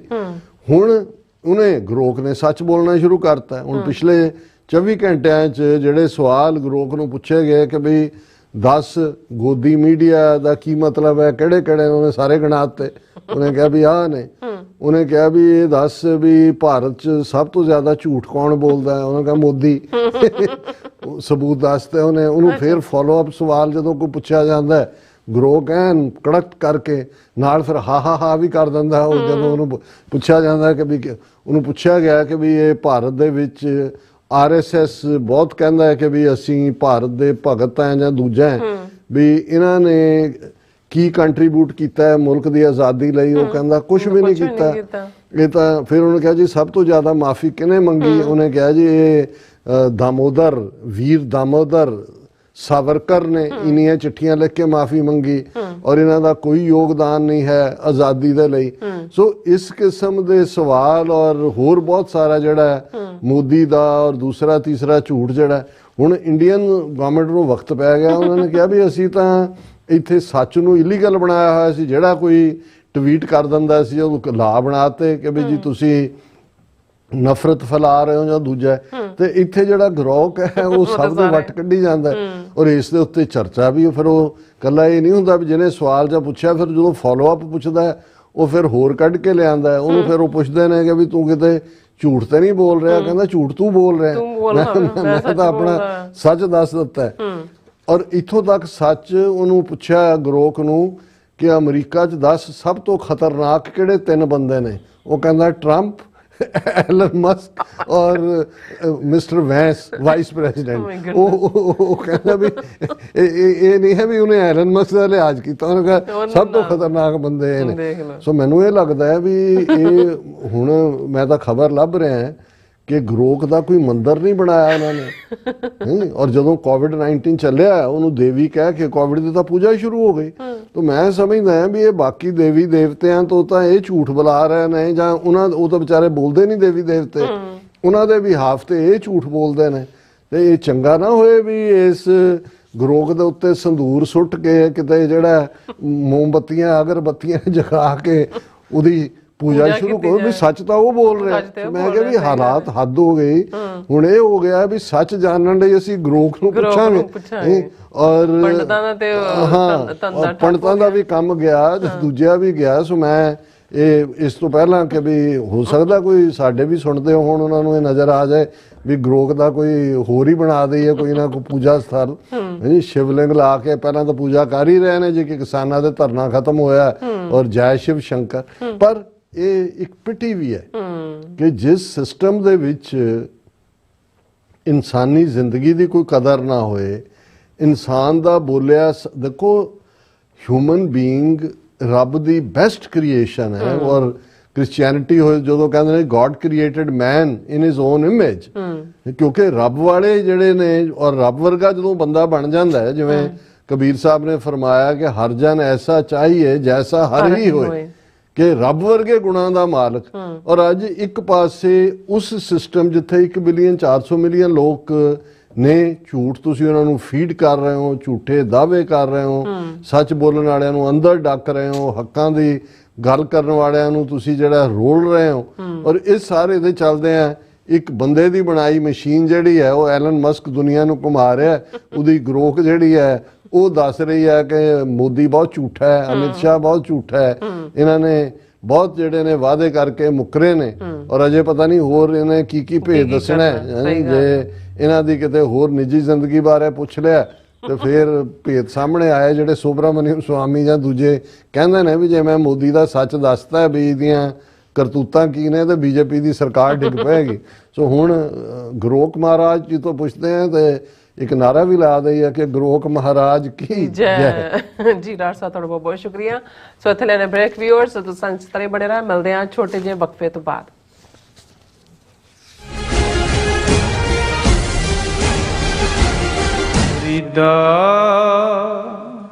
बार पराए बैसना साईं मुझे न दे। ਵਾਹਿਗੁਰੂ ਜੀ ਕਾ ਖਾਲਸਾ ਵਾਹਿਗੁਰੂ ਜੀ ਕੀ ਫਤਿਹ। ਅਮਰੀਕਾ ਭਰ ਦੀਆਂ ਸਿੱਖ ਸੰਗਤਾਂ ਨੂੰ ਬੇਨਤੀ ਕੀਤੀ ਜਾਂਦੀ ਹੈ, ਖਾਲਸਾ ਸਾਜਣਾ ਦਿਵਸ ਵਿਸਾਖੀ ਨੂੰ ਸਮਰਪਿਤ 8ਵੀਂ ਨੈਸ਼ਨਲ ਸਿੱਖ ਡੇ ਪਰੇਡ ਸਿੱਖ ਫਰੀडम ਮਾਰਚ 5 ਅਪ੍ਰੈਲ ਦਿਨ ਸ਼ਨੀਚਰਵਾਰ 2025 ਨੂੰ ਕੈਪੀਟਲ ਹਿੱਲ ਵਾਸ਼ਿੰਗਟਨ ਡੀਸੀ ਵਿਖੇ ਕੱਢਿਆ ਜਾ ਰਿਹਾ ਹੈ। ਇਸ ਵਾਰ ਏਰੀਆ 5 20 ਸਟਰੀਟ ਕੌਂਸਟੀਟਿਊਸ਼ਨ ਐਵਨਿਊ, ਜਿੱਥੇ ਕਿ ਧੰਨ ਧੰਨ ਸਾਹਿਬ ਸ੍ਰੀ ਗੁਰੂ ਗ੍ਰੰਥ ਸਾਹਿਬ ਮਹਾਰਾਜ ਜੀ ਦੇ ਪ੍ਰਕਾਸ਼ 9:30 ਵਜੇ ਹੋਣਗੇ। ਉਪਰੰਤ ਸ਼ਬਦ ਕੀਰਤਨ ਢਾਡੀ ਵਾਰਾਂ ਦੇ ਰਾਹੀਂ ਸੰਗਤਾਂ ਨੂੰ ਨਿਹਾਲ ਕੀਤਾ ਜਾਏਗਾ। ਲਗਭਗ 12 ਵਜੇ ਨਗਰ ਕੀਰਤਨ ਦੀ ਆਰੰਭਤਾ ਹੋਵੇਗੀ, ਜਿਹੜੀ ਕਿ ਸਮਾਪਤੀ ਕੈਪੀਟਲ ਹਿੱਲ ਵਿਖੇ ਜਾ ਕੇ ਹੋਵੇਗੀ। ਉਪਰੰਤ ਪੰਥਕ ਬੁਲਾਰੇ ਸੰਗਤਾਂ ਨੂੰ ਆਪਣੇ ਵਿਚਾਰਾਂ ਰਾਹੀਂ ਸੰਬੋਧਨ ਹੋਣਗੇ। ਸਮੁੱਚੀਆਂ ਸੰਗਤਾਂ ਨੂੰ ਬੇਨਤੀ ਕਰਦੇ ਹਾਂ ਕਿ ਨੀਲੀਆਂ ਦਸਤਾਰਾਂ, ਕੇਸਰੀ ਦਸਤਾਰਾਂ ਸਜਾ ਕੇ, ਭੈਣਾਂ ਦੁਪੱਟੇ ਲੈ ਕੇ ਇਸ ਨਗਰ ਕੀਰਤਨ ਦੇ ਵਿੱਚ ਹੁਮ ਹਮਾ ਕੇ ਪਹੁੰਚੋ ਜੀ ਤੇ ਸਤਿਗੁਰਾਂ ਦੀਆਂ ਖੁਸ਼ੀਆਂ ਪ੍ਰਾਪਤ ਕਰੋ ਜੀ। ਵਾਹਿਗੁਰੂ ਜੀ ਕਾ ਖਾਲਸਾ ਵਾਹਿਗੁਰੂ ਜੀ ਕੀ ਫਤਿਹ। ਵਾਹਿਗੁਰੂ ਜੀ ਕਾ ਖਾਲਸਾ ਵਾਹਿਗੁਰੂ ਜੀ ਕੀ ਫਤਿਹ। ਗੁਰਦੁਆਰਾ ਸਿੱਕਲ ਸੁਸਾਇਟੀ, ਸਮੂਹ ਗੁਰਦੁਆਰਾ ਪ੍ਰਬੰਧਕ ਕਮੇਟੀਆਂ, ਪੰਥਕ ਜਥੇਬੰਦੀਆਂ, ਸਭਾਵਾਂ ਅਤੇ ਸੰਗਤੀ ਰੂਪ ਦੇ ਵਿੱਚ ਜੋ ਹਰ ਸਾਲ ਦੀ ਤਰ੍ਹਾਂ ਮਨਿਆਟਨ ਵਿਖੇ ਸਿੱਖ ਡੇ ਪਰੇਡ ਕੱਢੀ ਜਾਂਦੀ ਹੈ, ਉਹ ਇਸ ਸਾਲ 26 ਅਪ੍ਰੈਲ ਦਿਨ ਸ਼ਨੀਚਰਵਾਰ ਨੂੰ 12:30 ਵਜੇ 37 ਸਟਰੀਟ ਮੈਡੀਸਨ ਤੋਂ ਆਰੰਭ ਹੋਵੇਗੀ। ਉਹ ਤੇ 24 ਸਟਰੀਟ ਮੈਡੀਸਨ ਦੇ ਉੱਤੇ ਜੋ ਕਿ ਸਟੇਜ ਸਜਾਈ ਜਾਏਗੀ, ਜਿਹਦੇ ਉੱਤੇ ਪੰਥਕ ਬੁਲਾਰੇ ਤੇ ਸਾਡੇ ਜਿਹੜੇ ਨਿਊਯਾਰਕ ਦੇ ਜਿੰਨੇ ਵੀ ਇਲੈਕਟਡ ਅਫੀਸ਼ੀਅਲ ਆ ਉਹ ਸੰਗਤਾਂ ਨੂੰ ਸੰਬੋਧਨ ਹੋਣਗੇ। ਸਮੂਹ ਸੰਗਤਾਂ ਦੇ ਚਰਨਾਂ 'ਚ ਬੇਨਤੀ ਕੀਤੀ ਜਾਂਦੀ ਆ ਕਿ ਇਹ ਜਿਸ ਪਰੇਡ ਦੇ ਵਿੱਚ ਆਪਣੇ ਆਪ ਨੂੰ ਸ਼ਾਮਲ ਕਰੋ ਤੇ ਗੁਰੂ ਦੀਆਂ ਖੁਸ਼ੀਆਂ ਪ੍ਰਾਪਤ ਕਰੋ ਕਿ ਇਹ ਪਰੇਡ ਸਾਡੀ ਪੋਲੀਟੀਕਲ ਤੇ ਧਾਰਮਿਕ ਆਜ਼ਾਦੀ ਨੂੰ ਦਰਸਾਉਂਦੀ ਹੈ ਜੀ। ਵਾਹਿਗੁਰੂ ਜੀ ਕਾ ਖਾਲਸਾ, ਵਾਹਿਗੁਰੂ ਜੀ ਕੀ ਫਤਿਹ। ਸਾਈ ਮੁਝੇ ਨਾ ਦੇ।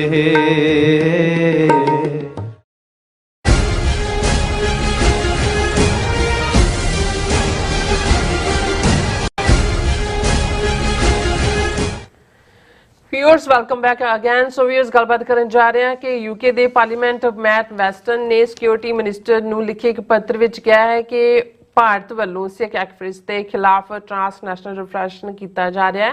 ਸੋ ਇਸ ਸੰਬੰਧੀ ਫੈਡਰੇਸ਼ਨ ਯੂਕੇ ਵੱਲੋਂ ਦਿੱਤੀ ਗਈ 32 ਸਫ਼ਿਆਂ ਦੀ ਰਿਪੋਰਟ ਤੇ ਚਰਚਾ ਕਰਨ ਲਈ ਸਿੱਖ ਫੈਡਰੇਸ਼ਨ ਨਾਲ ਮੁਲਾਕਾਤ ਕੀਤੀ ਜਾਵੇ। ਸੋ ਇਸ ਬਾਰੇ ਆਪਾਂ ਗੱਲਬਾਤ ਕਰਨ ਜਾ ਰਹੇ ਹਾਂ। ਸੋ ਅਸੀਂ ਚਾਹਾਂਗੇ ਕਿ ਤੁਸੀਂ ਇਸੇ ਤਰ੍ਹਾਂ ਬਣੇ ਰਹਿਣਾ, ਦੇਖਣ ਸੁਣ ਲਿਆ, ਲਿਖਣ ਲਈ ਤੁਹਾਡਾ ਸਭ ਦਾ ਬਹੁਤ ਬਹੁਤ ਧੰਨਵਾਦ ਜੀ। ਰਾਜ ਸਾਹਿਬ ਕੀ ਵਿਚਾਰਾਂ ਨੇ? ਦੇਖੋ, ਅਸੀਂ ਸਮਝਦੇ ਹਾਂ ਵੀ ਇਸ ਵੇਲੇ ਜਿੱਥੇ ਇੱਕ ਪਾਸੇ ਭਾਰਤ ਦਾ ਝੂਠ ਤੰਤਰ ਆਪਣੇ ਵਿਦੇਸ਼ ਮੰਤਰਾਲੇ ਰਾਹੀਂ, ਐਕਸਟਰਨਲ ਅਫੇਅਰਸ ਮਿਨਿਸਟਰੀ ਰਾਹੀਂ, ਜਿਨ੍ਹਾਂ ਦੇ ਅੱਗੋਂ ਐਮਬੈਸੀਆਂ, ਹਾਈ ਕਮਿਸ਼ਨ, ਕੌਂਸਲੇਟ, ਉਹ ਪੂਰੀ ਤਰ੍ਹਾਂ ਸਿੱਖਾਂ ਦੇ ਖਿਲਾਫ ਇੱਕ ਮਾਰੂ ਪ੍ਰੋਪੇਗੈਂਡਾ ਕਰ ਰਿਹਾ ਹੈ। ਔਰ ਕਿਤੇ ਨਾ ਕਿਤੇ ਹਕੂਮਤਾਂ, ਖਾਸ ਤੌਰ ਤੇ ਯੂਕੇ ਦੇ ਵਿੱਚ ਜਦੋਂ ਅਸੀਂ ਦੇਖਿਆ ਕਿ ਰਿਸ਼ੀ ਸੁਨਕ ਦੀ ਹਕੂਮਤ ਵੇਲੇ ਜਿਹੜੀ ਪੂਰੀ ਤਰ੍ਹਾਂ ਹਿੰਦੂ ਤਵੀਆਂ ਦੇ ਪ੍ਰਭਾਵ ਥੱਲੇ ਸੀ, ਪ੍ਰੀਤੀ ਪਟੇਲ ਔਰ ਦੂਸਰੇ, ਉਹਨਾਂ ਨੇ ਜਿੱਥੇ 90,000 ਪੌਂਡ ਰੱਖਿਆ ਸੀ ਸਿਰਫ ਖਾਲਿਸਤਾਨੀਆਂ ਦੀ ਸ਼ਨਾਖਤ ਲਈ, ਉੱਥੇ ਕੁਛ ਇਸ ਕਿਸਮ ਦੇ ਐਕਟ ਵੀ ਬਣਾਏ ਜਿਹਦੇ ਥੱਲੇ ਜਿਹਨੂੰ ਮਰਜ਼ੀ ਸ਼ੱਕੀ ਲਿਸਟ 'ਚ ਪਾ ਦਿਓ।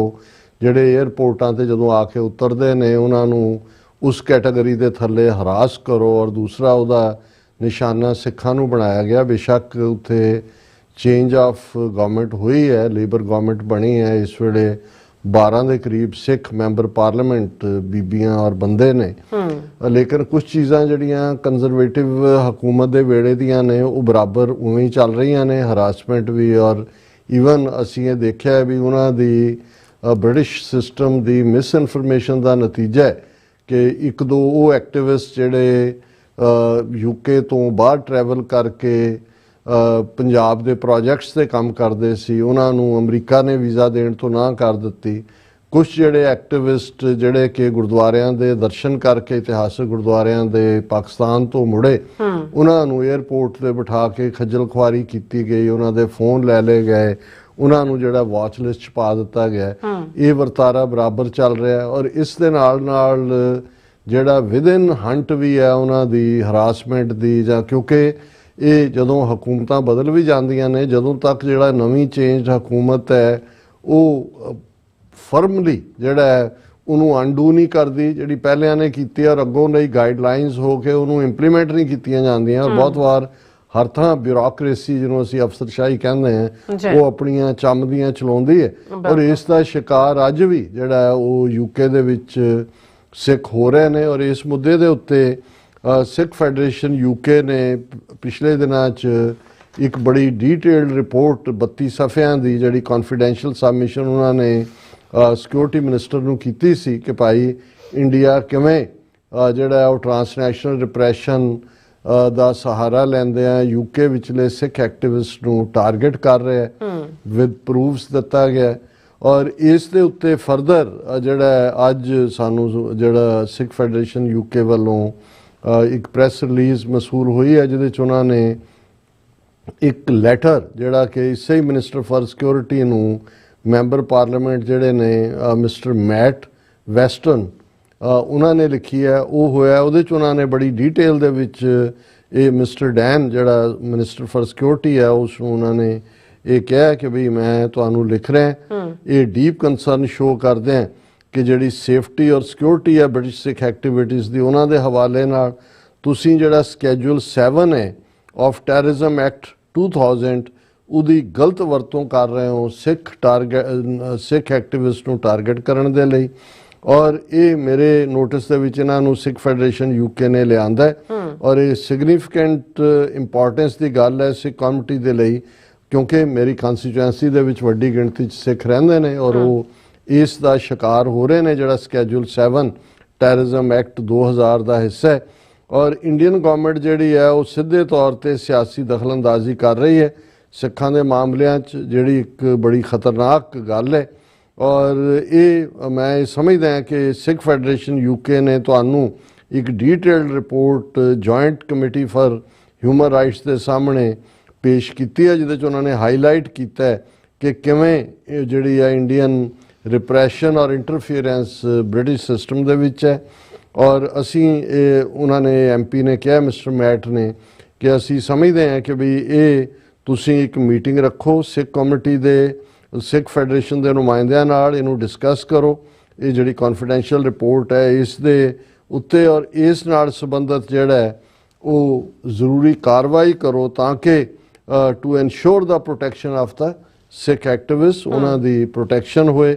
ਔਰ ਨਾਲ ਦੀ ਨਾਲ ਉਹਨਾਂ ਨੇ ਕਿਹਾ ਵੀ ਇਹ ਜਿਹੜੀ ਰੇਸ਼ੀਅਲ ਪ੍ਰੋਫਾਈਲਿੰਗ ਹੈ ਔਰ ਇੰਟੀਮੀਡੇਸ਼ਨ ਹੈ ਸਿੱਖ ਐਕਟਿਵਿਸਟ ਦੀ ਸਕੈਜੂਲ 7 ਟੈਰਰਿਜ਼ਮ ਐਕਟ ਦੇ ਥੱਲੇ, ਇਹ ਨਾ ਅਨਐਕਸੈਪਟੇਬਲ ਹੈ। ਇਹ ਪਹਿਲੀ ਸਰਕਾਰ ਨੇ ਕੀਤਾ ਸੀ, ਇਹ ਬੜਾ ਡਿਸਕ੍ਰਿਮੀਨੇਟਰੀ ਪਾਰਟ ਹੈ ਔਰ ਵੱਡੀ ਗਿਣਤੀ 'ਚ ਸਿੱਖ ਐਕਟਿਵਿਸਟ ਨੂੰ ਇਸ ਦਾ ਸ਼ਿਕਾਰ ਬਣਾਇਆ ਜਾ ਰਿਹਾ ਹੈ। ਇਹ ਜਿਹੜੇ ਮੇਜਰ ਨੇ they were introduced by the last Conservative government and continues to be inappropriately used to harass Sikh activists, ਕਿ ਵੀ ਇਹ ਸਿੱਖ ਐਕਟਿਵਿਸਟ ਨੂੰ ਹਰਾਸ ਕਰਨ ਦੇ ਲਈ ਇਸਤੇਮਾਲ ਹੋ ਰਹੇ ਨੇ। ਸੋ ਅਸੀਂ ਸਮਝਦੇ ਹਾਂ ਕਿ ਇਹ ਜਿਵੇਂ ਸਿੱਖ ਫੈਡਰੇਸ਼ਨ ਯੂਕੇ ਅੱਡ-ਅੱਡ ਮੁੱਦਿਆਂ ਦੇ ਉੱਤੇ ਫੋਕਸਡ ਲੌਬੀ ਕਰਦੀ ਹੈ, ਇਹ ਉਸ ਦਾ ਨਤੀਜਾ ਹੈ, ਕਿਉਂਕਿ ਅਲਟੀਮੇਟਲੀ ਅਸੀਂ ਵੀ ਇੱਥੋਂ ਦੇ ਸਿਸਟਮ 'ਚ ਦੇਖਿਆ ਹੁਣ ਜੋ ਕੁਛ ਉੱਥੇ ਇਹਨੂੰ ਤੁਲਸੀ ਗੈਬਰਡ ਨੂੰ ਜੋ ਰਾਜਨਾਥ ਸਿੰਘ ਨੇ ਜਿਹੜੀ ਹੈ ਉਹ ਖਾਲਿਸਤਾਨੀ ਐਕਟਿਵਿਜ਼ਮ ਨੂੰ ਲੈ ਕੇ ਕਿਹਾ, ਜਾਂ ਨਿਊਜ਼ੀਲੈਂਡ ਦੇ ਪ੍ਰਾਈਮ ਮਿਨਿਸਟਰ ਨੂੰ ਕਿਹਾ, ਹੁਣ ਅਸੀਂ ਅੱਜ ਜਿਹੜਾ ਹੈ ਉਹ ਆਲਰੇਡੀ ਸਾਡੇ ਐਕਟਿਵਿਸਟ ਕੰਮ ਕਰ ਰਹੇ ਨੇ, ਅਸੀਂ ਸਟੇਟ ਡਿਪਾਰਟਮੈਂਟ ਨਾਲ ਔਰ ਵਾਈਟ ਹਾਊਸ ਨਾਲ ਇੱਕ ਬ੍ਰੌਡਰ ਅਮਰੀਕਨ ਸਿੱਖ ਕਮਿਊਨਿਟੀ ਸਿੱਖ ਜਥੇਬੰਦੀਆਂ ਦੀ ਮੀਟਿੰਗ ਮੰਗੀ ਹੈ।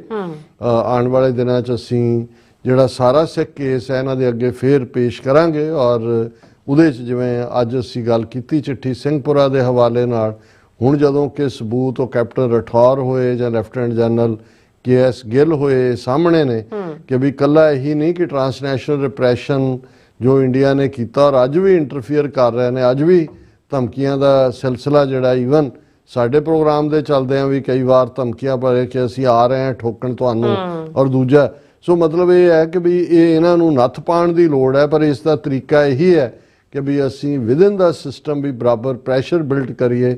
ਇਹ ਨਾ ਹੋਏ ਵੀ ਇੰਡੀਆ ਵਨ ਸਾਈਡਡ ਆਪਣੀ ਕਹਾਣੀ ਦੇ ਰਿਹਾ, ਅਸੀਂ ਚੁੱਪ ਕਰਕੇ ਬੈਠੇ ਹਾਂ ਜੀ, ਅਮਰੀਕਾ ਜਾਂ ਕੈਨੇਡਾ ਜਾਂ UK ਦੀ ਸਰਕਾਰ ਨੂੰ ਪਤਾ ਹੀ ਹੈ ਸੱਚ, ਇਵੇਂ ਨਹੀਂ ਪਤਾ ਹੁੰਦਾ।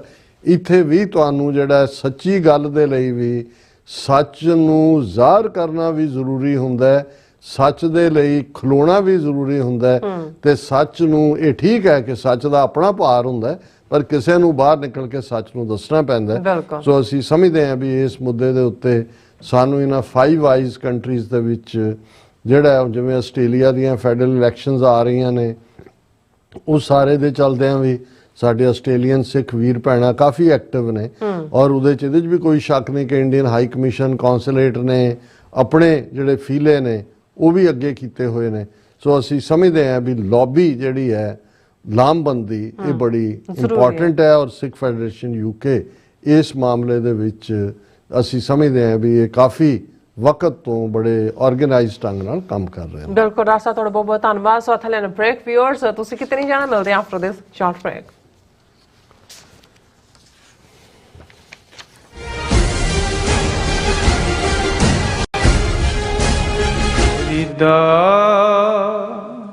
बार पुराए बैसना साई मुझे न दे। ਵਾਹਿਗੁਰੂ ਜੀ ਕਾ ਖਾਲਸਾ ਵਾਹਿਗੁਰੂ ਜੀ ਕੀ ਫਤਿਹ। ਅਮਰੀਕਾ ਭਰ ਦੀਆਂ ਸਿੱਖ ਸੰਗਤਾਂ ਨੂੰ ਬੇਨਤੀ ਕੀਤੀ ਜਾਂਦੀ ਹੈ, ਖਾਲਸਾ ਸਾਜਣਾ ਦਿਵਸ ਵਿਸਾਖੀ ਨੂੰ ਸਮਰਪਿਤ 8ਵੀਂ ਨੈਸ਼ਨਲ ਸਿੱਖ ਡੇ ਪਰੇਡ ਸਿੱਖ ਫਰੀडम ਮਾਰਚ 5 ਅਪ੍ਰੈਲ ਦਿਨ ਸ਼ਨਿਚਰਵਾਰ 2025 ਨੂੰ ਕੈਪੀਟਲ ਹਿੱਲ ਵਾਸ਼ਿੰਗਟਨ DC ਵਿਖੇ ਕੱਢਿਆ ਜਾ ਰਿਹਾ ਹੈ। ਇਸ ਵਾਰ ਏਰੀਆ 5 20 ਸਟਰੀਟ ਕੌਂਸਟੀਟਿਊਸ਼ਨ ਐਵਨਿਊ, ਜਿੱਥੇ ਕਿ ਧੰਨ ਧੰਨ ਸਾਹਿਬ ਸ੍ਰੀ ਗੁਰੂ ਗ੍ਰੰਥ ਸਾਹਿਬ ਮਹਾਰਾਜ ਜੀ ਦੇ ਪ੍ਰਕਾਸ਼ 9:30 ਵਜੇ ਹੋਣਗੇ। ਉਪਰੰਤ ਸ਼ਬਦ ਕੀਰਤਨ ਢਾਡੀ ਵਾਰਾਂ ਦੇ ਰਾਹੀਂ ਸੰਗਤਾਂ ਨੂੰ ਨਿਹਾਲ ਕੀਤਾ ਜਾਏਗਾ। ਲਗਭਗ 12 ਵਜੇ ਨਗਰ ਕੀਰਤਨ ਦੀ ਆਰੰਭਤਾ ਹੋਵੇਗੀ, ਜਿਹੜੀ ਕਿ ਸਮਾਪਤੀ ਕੈਪੀਟਲ ਹਿੱਲ ਵਿਖੇ ਜਾ ਕੇ ਹੋਵੇਗੀ। ਉਪਰੰਤ ਪੰਥਕ ਬੁਲਾਰੇ ਸੰਗਤਾਂ ਨੂੰ ਆਪਣੇ ਵਿਚਾਰਾਂ ਰਾਹੀਂ ਸੰਬੋਧਨ ਹੋਣਗੇ। ਸਮੁੱਚੀਆਂ ਸੰਗਤਾਂ ਨੂੰ ਬੇਨਤੀ ਕਰਦੇ ਹਾਂ ਕਿ ਨੀਲੀਆਂ ਦਸਤਾਰਾਂ, ਕੇਸਰੀ ਦਸਤਾਰਾਂ ਸਜਾ ਕੇ, ਭੈਣਾਂ ਦੁਪੱਟੇ ਲੈ ਕੇ ਇਸ ਨਗਰ ਕੀਰਤਨ ਦੇ ਵਿੱਚ ਹੁਮ ਹਮਾ ਕੇ ਪਹੁੰਚੋ ਜੀ ਤੇ ਸਤਿਗੁਰਾਂ ਦੀਆਂ ਖੁਸ਼ੀਆਂ ਪ੍ਰਾਪਤ ਕਰੋ ਜੀ। ਵਾਹਿਗੁਰੂ ਜੀ ਕਾ ਖਾਲਸਾ, ਵਾਹਿਗੁਰੂ ਜੀ ਕੀ ਫਤਿਹ।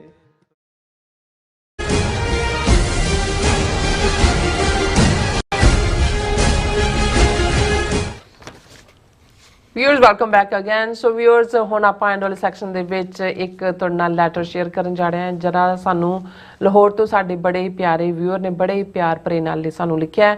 ਆਪਾਂ ਉਸ ਨੂੰ ਸ਼ੇਅਰ ਕਰਨ ਦੀ ਖੁਸ਼ੀ ਲੈ ਰਹੇ ਹਾਂ ਔਰ ਨਾਲ ਹੀ ਤੁਹਾਡੇ ਜਿਹੜੇ ਲਾਈਵ ਮੈਸੇਜ ਨੇ ਉਹ ਵੀ ਇੰਟਰਟੇਨ ਕਰਨ ਜਾਵਾਂਗੇ। ਸੋ ਅਸੀਂ ਚਾਹਾਂਗੇ ਕਿ ਤੁਸੀਂ ਇਸੇ ਤਰ੍ਹਾਂ ਬਣੇ ਰਹਿਣਾ, ਦੇਖਣ ਸੁਣਨ ਲਈ, ਲਿਖਣ ਲਈ ਤੁਹਾਡਾ ਸਭ ਦਾ ਬਹੁਤ ਬਹੁਤ ਧੰਨਵਾਦ ਜੀ। ਡਾਕਟਰ ਸਾਹਿਬ, ਕੀ ਵਿਚਾਰਾਂ ਨੇ ਇਸ ਲੈਟਰ ਬਾਰੇ?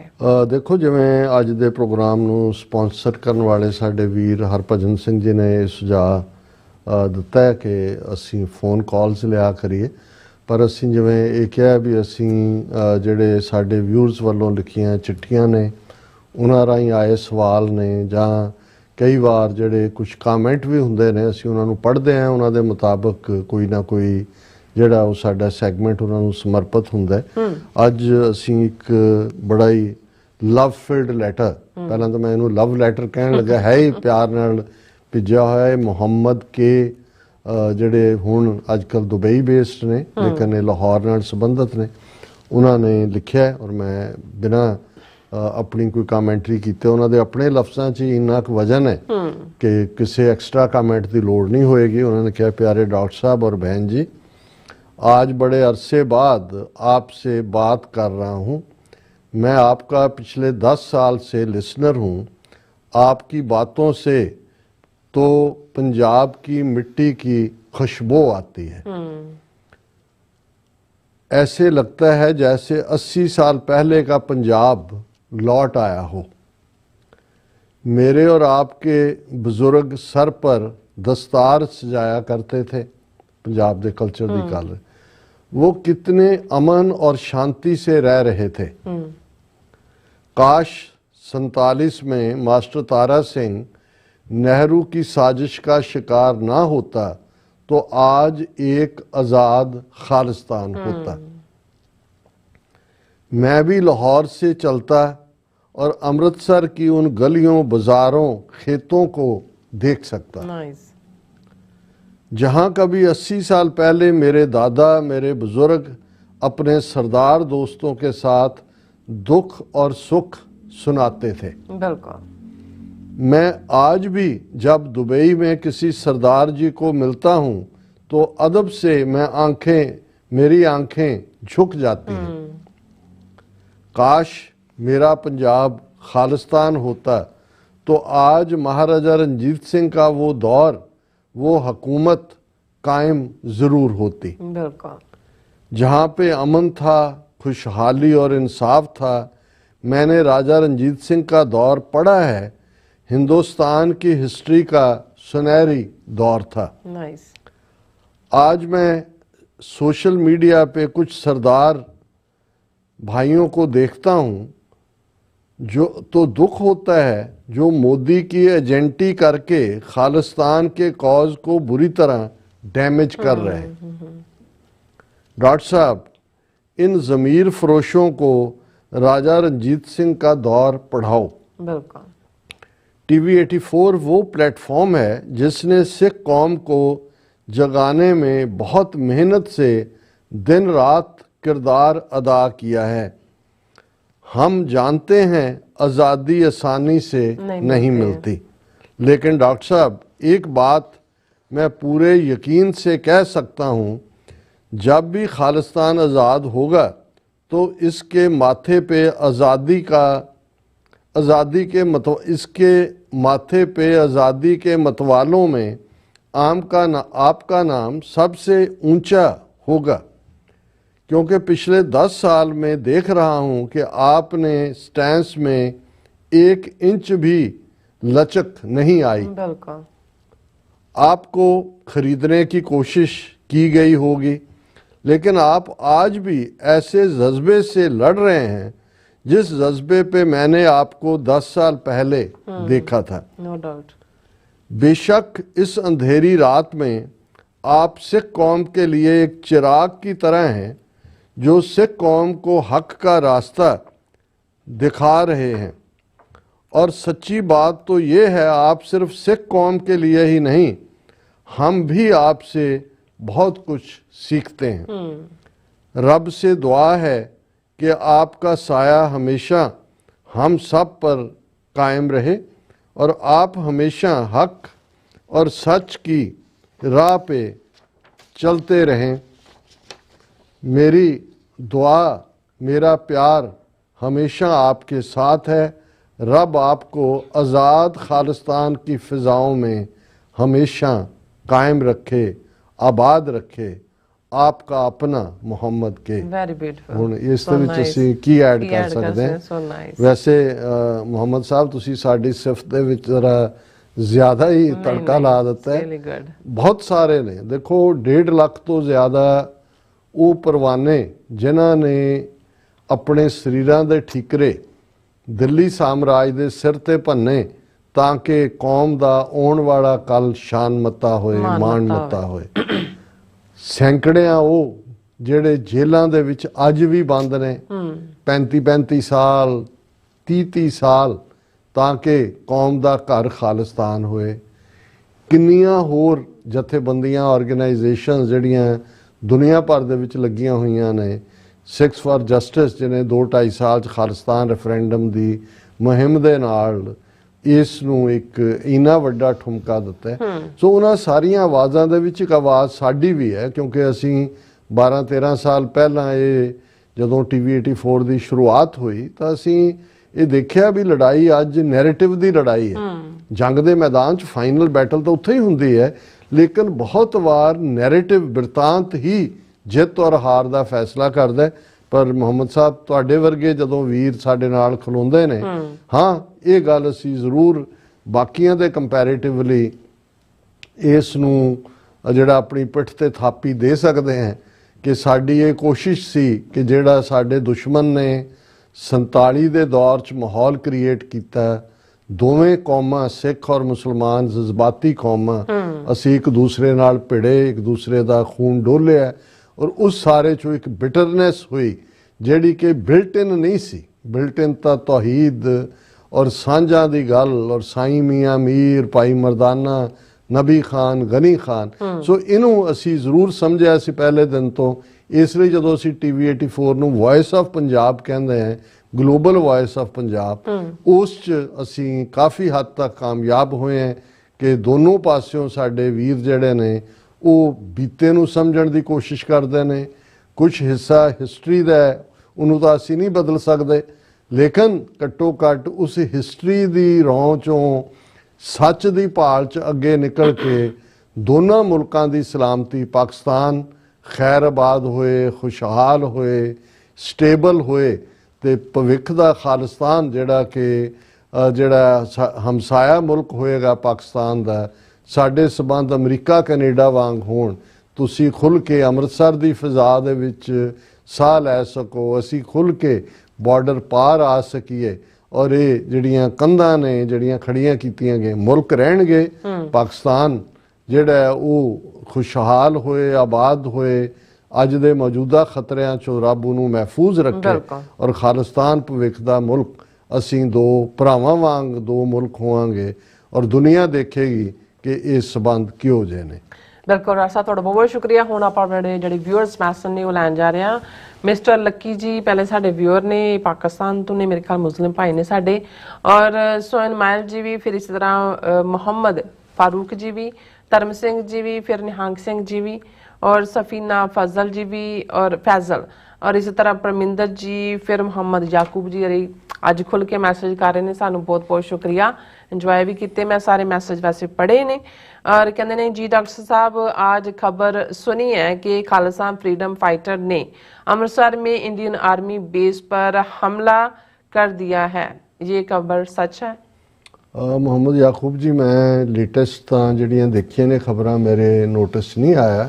ਹੋ ਸਕਦਾ ਸੋਸ਼ਲ ਮੀਡੀਆ ਤੇ ਹੋਏ, ਪਰ ਇਹਨੂੰ ਅਸੀਂ ਕਨਫਰਮ ਕਰਾਂਗੇ ਕੱਲ ਜੇ ਇਹ ਹੋਈ ਖਬਰ। ਜੀ, ਸਿੰਗਰਚਾ ਜੀ ਵੀ, ਜਾਵੇਦ ਬੱਬਰ ਜੀ ਵੀ, ਸੁਖਜੀਵਨ ਬੱਚੂ जी भी, अमरजीत सैनी जी भी, मोहम्मद याकूब जी कहते हैं या अल्लाह कश्मीर और खालिस्तान को आज़ादी नसीब फरमाए, आमीन, और फ़लस्तीन को भी आमीन, आज़ादी फरमाए, और अफगानिस्तान नाने पाक इन्होंने मैं क्या चल रहा ना कोई अफगानिस्तान ते पाकिस्तान दा ਉਹ ਤੋਂ ਵੀ ਕਹਿੰਦੇ ਵਾਹਿਗੁਰੂ ਅੱਲਾ ਮਿਹਰ करे। और इसी तरह पन्नू जी भी, फिर इसी तरह मोहम्मद याकूब जी भी, फिर कहते हमारा दुश्मन इंडिया है ना कि अफगानिस्तान, पाक फौज वाले होश करो, इंडिया से क्यों नहीं लड़ते या हिसाब करते।